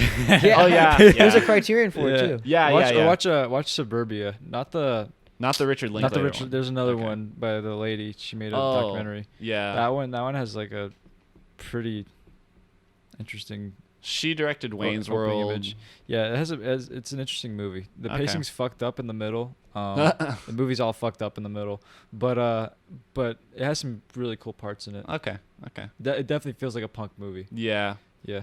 I want to check out to Todd Phillips' his documentary on Gigi Allen. Do you know who Gigi Allen? dude, that guy's Oh. fucking nuts. Gigi Allen. Bizarre, man. He was his birth name was Jesus Christ. Yeah. Oh gosh, that guy's a trip. Just horrendous looking man. Oh yeah, yeah, human scum. Yeah, man. Yeah, I watched a little documentary on him. Yeah, Not too long I'd like ago. to make a Gigi Allen movie. It'd be pretty cool. You know, Yeah. It'd be really. it'd be dirty movie. fun. I think it'd be really fun to make. Oh man, I like how they put his Gr- date of burial on here too, not just when he died, but like. His date of burial, date of resurrection. Anything else you guys want to talk about for this movie? It's not great, but it's not bad. Yeah. You could really like tear it to pieces, but I watched it before I came here. It put me in a good mood. I enjoyed it. Yeah. I'd give it a passing grade. Put me in a good mood. It did put me in a good Yeah. mood, man. It's Besides like Ingmar Bergman, have you guys seen like a lot of Swedish films? I don't think so. No. fuck. No. No, that guy's from Denmark. I want to see the guy who did Insomnia. Oh yeah. Did he do Let the Right One In? I want to see Let the Right One In, I Girl don't with the know. Dragon Tattoo, Insomnia. Yeah, I don't know what other Swedish movies there are. I need to brush up on that. Yeah, I've only seen a few, but yeah, Let the Right One In is pretty cool. That one's supposed to be good. There's a really great one that came out a few years ago. It's called Force Majeure. Oh Mhm. shit. And like, I feel like, without giving too much away, like tonally, it's like Yorgos Lanthimos, but without like the edgy shit. Hmm. But it's just as good. But essentially, the premise of the movie is that like a family of four, so like a husband, wife, and two kids, Yeah. go on like a ski trip together, and like an avalanche comes, and then he abandons them all. Oh shit. But then the avalanche doesn't like come to the place, and the rest of the movie is just like this awkward tension, like our dad just left us to die on this avalanche, and it's a great movie. It's a great movie. There's an Oh. American remake with Will Ferrell that is not good. Gotcha. But it's on Hulu. Force Majeure. For- I would check, okay. Cool, I would okay. check it out. Cool. That'd be sad, you know. It's like at least if he left you, like, we might as well die now. It's hilarious. No, it's not hilarious, but like It's like at least if he the left you, the like, we might as well die now. the like good type of cringe that is the movie not Okay. just captures but keeps like from that point on is awesome. It induces a good type of awkwardness. Yeah. Okay. But yeah, I guess world cinema. At We need to large, see you know. more. We need to see more European. I just got put Yeah. on to. Have you guys ever heard of Nollywood? No. What the hell is Nollywood? It's the second biggest film industry in the world above Hollywood. Which is? Nigerian Hollywood. Good lord. Oh. And I guess they're putting out a whole bunch of shit now. So Nice. They do like Cool. action movies, right? Probably. Oh, I okay. haven't seen anything, but yeah. So I'd give it a 6 Big- out of 10. Bigger than Bollywood? no, it's second only to Bollywood, Oh, but gotcha, bigger gotcha. than Hollywood. Oh, okay. Gotcha. What would you guys give it? Mm. I'd do 6 out of 10 for me. Yeah. You know, I'd put him Dazed and Confused. I think Lady Snowblood's a better movie, I agree. but I enjoyed this more. So I'd do Dazed and Confused. We Are the Best, Lady Snowblood. I give this a 1982 out of 2021. Okay, that's fair. It's a good feeling. I like that rating system because it's not even like You can't compare it. it's not even like you don't know if it's a B or a C. It's just like the feeling. Yeah. It's just the That's what I feeling. was. I would probably give this like a either C- or D+, so like a 6.9 probably. Yeah. 6.9. Yeah. Maybe no 6.9. 7. 7. It's like a 56 out of 83. Yeah. Yeah. It's like a mostly eaten chicken wing out of like a half drank Sprite cup. It's not that bad. It's like someone's like, go check out this like restaurant, and you're like, okay, and you pull up and you're like, this kind of looks like shit, but then you go in there and you know it tastes pretty good, Real hole in the wall type of thing. Yeah. kind of. I enjoyed it. Put me in a good mood. All right, so recommendations. So All right, I I'm went gonna do this. first last time, I think. I Yeah, feel like it I was- went it- first sometime recently. It was so I I know really hope Elijah not went to go first, first. then you went I- second, then I went last. So you go first, he goes All last, right, I cool. guess. All right, Ah, let's time you. to start looking. I'm gonna try and do this one without my phone. I'm gonna use the restroom real quick. Go for it.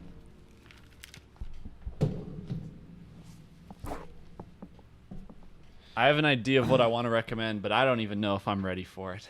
Oh boy. Yeah. Oh, fuck. That was fun. Yeah, I enjoy these. I can't wait to do the Bible one. That'll be fucking. Yeah, Yeah, I I'm need really to looking start forward to reading the that one. Bible, dude. Ooh. I already have one written down to recommend. I don't know if I want to do that one just yet though. When we do it, we should do it chronologically, though. I agree. I want to do Yeah. it beginning to the end as well. That would be funny, though, if we recommend, like, different books of the Bible to read. I'm really looking forward to that because then I could like talk. I have that knowledge, you know. That I could like talk Yeah, to religious yeah. people about it. Yeah. And, like, non-religious people, too. Yeah, I could like tell them about it. or, You inform can them. you can play devil's advocate on each side now. Yeah, you and know? then I also I like analyzing stories too. So Yeah. like, Yeah. gonna see how that like These are, like, classic stories, yeah, basically. and, like stories that like a fuckload of people take inspiration from. So Yeah. it'll be cool to see like, oh, this is like Terminator. Yeah. Let's see what I have here. I kind of want to just like read Revelation this summer without like much context of the rest of the Bible. Yeah. Just so I can read Revelation and then watch the Seventh Seal. That'd be really cool. Just, yeah. That'd be really fucking cool. Have you heard of the Book of Enoch? Oh. It's like it's supposed to be like some. I was don't know if watching a that's- video on it. It's not like canon Christian Yeah. stuff. It's not canon, but it's like the Bible still takes like a lot of inspiration from it, and apparently the Bible even references it like straight Really? up a few times. That's pretty cool. So it's like it's not canon, but they still like it's still heavily involved in the actual Bible. That's interesting. What is- yeah, the Book of the Book of Enoch? Yeah, Yeah, I fucking love the Book of Enoch. apparently like a lot of like It's even- like the deleted scenes of the Bible. Yeah, The deleted scenes of the Bible. Yeah, for real. It's like the rejected book. yeah, dude. I was watching because I was watching this dude explain like where Lucifer came from. It's like yeah, no. is it that I think Yeah, I think I I've watched the seen same that one. that video. That Uh, channel is cool. You should watch the video about angels, about the biblically Biblically accurate angels. Yeah. So he was like describing it. It's like Lucifer's not even really in the actual Bible. Like mostly comes from the Book of Enoch. Yeah. And so it's like it's nuts. Whoa. So it's nuts how it's like Satan's not even like canon technically. Yeah. It's fucking weird. God's like, this is a bit too much fluff. yeah. You know? But Christians still are like, oh, believe in Satan. He's not even canon in the Bible really. Yeah, the actual name, yeah, Lucifer, Yeah, Satan. Lucifer, yeah. What was I gonna say? I was actually talking to someone about the Bible recently, and like we were talking about this too. But even if you aren't religious, like I feel like the Bible is just like essential reading because it's just like a great book. And then I was talking to my friend like, dang, the first great book was so great that people created a religion after it. You know what I mean? It was Yeah. just so fucking awesome that people just couldn't stop reading it. People literally couldn't stop reading it their whole life. That's I'm like, They damn. devote their life to this book. Yeah. that's like if there's an apocalypse and all of our media was discarded except for like Speed Racer or some shit. You're worshiping the Wachowskis. yeah. Let's see. Wait, let me check too. The one thing I like about the Bible is that it's like, it's not even like, people don't even know if it's like 100% accurate exactly as like what's being said sometimes. Yeah. I like how it's like mysterious in that way. There's a lot of room for interpretation. Yeah. You know what? That's actually a really good idea, though. If like there was like an apocalypse and then like Speed Racer becomes the Bible. No, this works because like when it was made, they were the Wachowski brothers. Yeah. Right. Oh no, the sisters. They're yeah. And then- reborn. Yeah, people be And so then they're confused. reborn when they transition. And then like you could have a group of people who like believe in them after they transition and before they transition. It'd be funny. The New Testament of Yeah, the Wachowskis. yeah, and then Cloud Atlas is like their New Testament. yeah. Everything gets destroyed except for like the shitty Wachowski. And the Matrix is like the Enoch that like, Yeah. the only good one that no one Matrix talks is the about. Enoch. What's that new one? Jupiter Ascending. Fucking that's Revelations.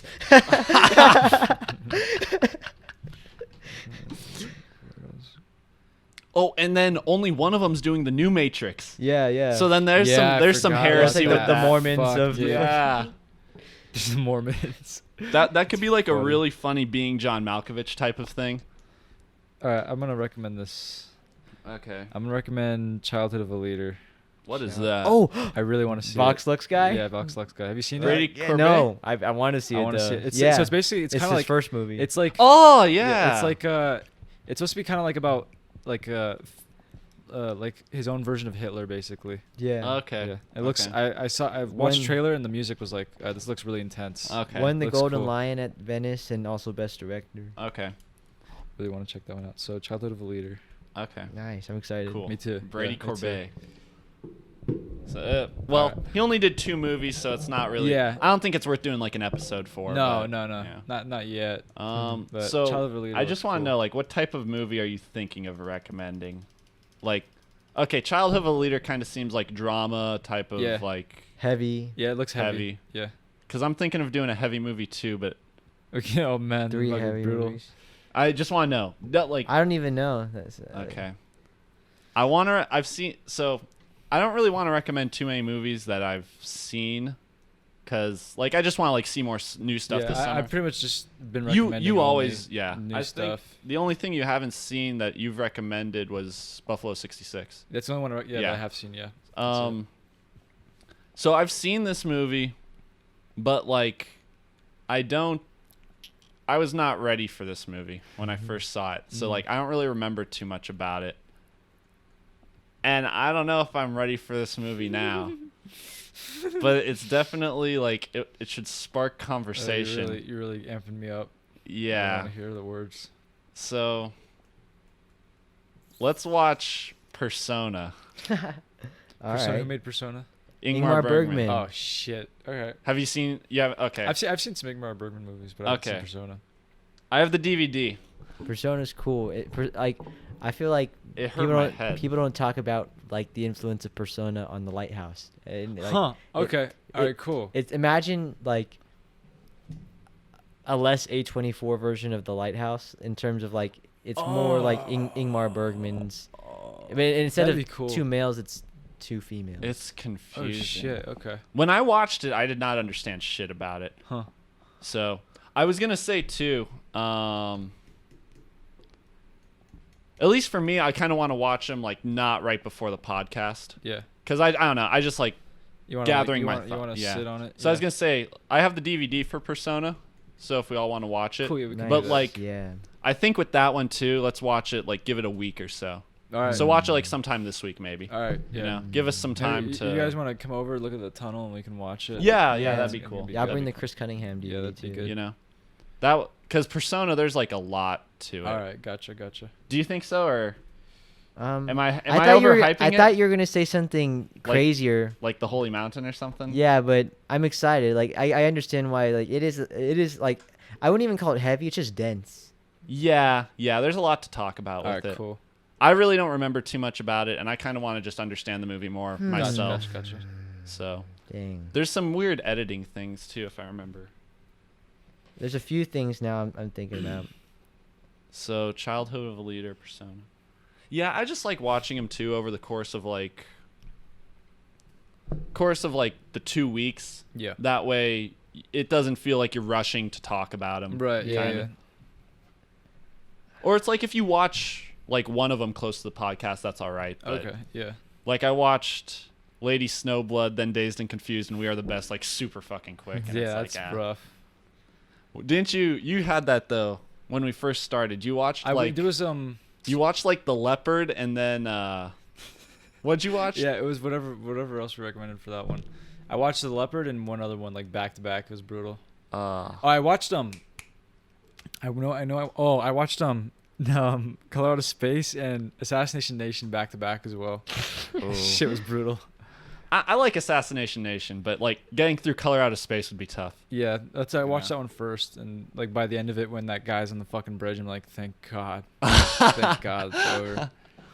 I know you didn't really like Assassination Nation though either. So I didn't, but I like the techniques a lot. Yeah, Like that yeah. shot of them, dude. Just that shot of them like looking through the house and stuff was fucking. Oh yeah, that cool. 5 minute That was really scene. cool. Yeah, the craft in it's really awesome. Yeah, and they did some cool like editing stuff. I liked everything. I liked everything but the script.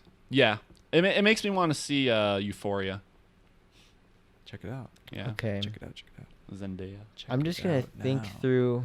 Take your time. So- I'm gonna speak out my thought process right now, because I was already gonna recommend something. I didn't want to call it fun, but just different. Okay, cool. What would you say the hardest movie you've had to watch is for the podcast? Oh, the Leopard, maybe. The Leopard, The uh, Leopard. I like certain aspects of the Leopard. It was fuck, what was it called? Blue Travail. Oh, really? That Well, one- that's that because you were was- like dying. Yeah, I was though. dying. I was Yeah. literally dying. Beau Travail was. I was literally hallucinating. Damn. When I watched The Leopard, and I mean, I fucking recommended it. I was like, oh my god. I like checked the time on the DVD, and it's like 45 minutes, Yeah. and then it's like hour and a half, and it's like another fucking hour and a half of this. Yeah. Oh my It's interesting. god. It's not a bad movie, but I like it's the aspects of it. I like I like the Blue dance. Travail more than the Leopard. Yeah, I like Butch. Yeah. The ending. I watched the ending like The several ending is times. cool. I like the Yeah. ending of Blue Travail. That one woke me up. I was like, oh, cool.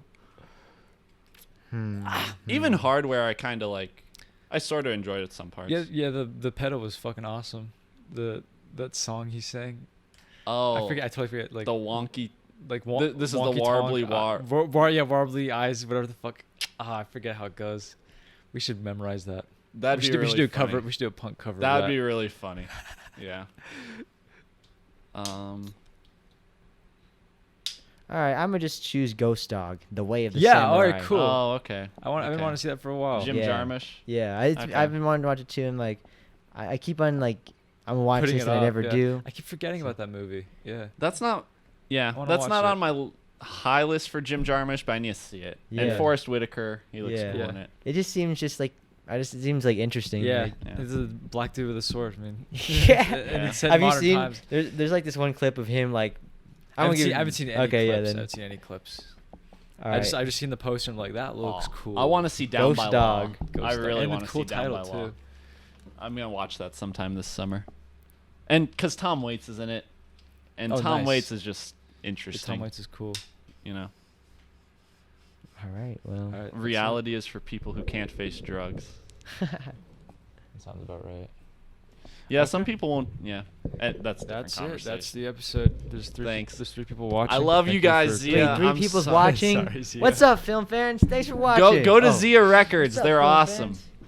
Yeah, Zia. I bring all my friends there. Oh, it's I never great. been. We You need never- to take what you the there. fuck? God, we should do the Zia Records You wanna episode. do a closet picks? Oh, We should do damn. that next time. That'd actually be so fun. You wanna do a Let's do closet that picks the of next Yeah. episode, We maybe. can do a closet It- picks. It's up to you guys, but It's crazy, yeah. Like they had the fucking hardware DVD. yeah. What? I Oh sent yeah, it, yeah. yeah. Yeah, you can't Um, stop progress. It's crazy because like we kept on just talking about shit, and like it's stuff you wouldn't expect to find the DVD of, and then they would Cool. have it there. Yeah. So yeah. It's- Fuck, I wonder if I'm gonna have to go searching for a few movies. When now.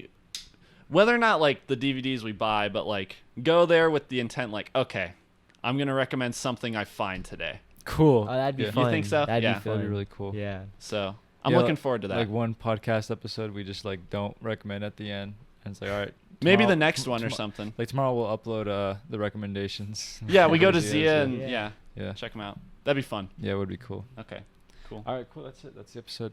To everybody watching, thank you for watching. Have a good night. Stay safe. Stay healthy. Oh yeah, and we recommended what? Child of a Leader, Persona, and Ghost Dog, the Ghost way Dog, of the samurai. I feel that'll be a good mix. Yeah, I think it'll be Yeah. cool. I think it'll be good. I'm actually really looking forward. Those should be some interesting I'm movies. looking Yeah, forward these are all gonna be fun ones. I feel like. Yeah, I They think all seem pretty different. this is This is bad country.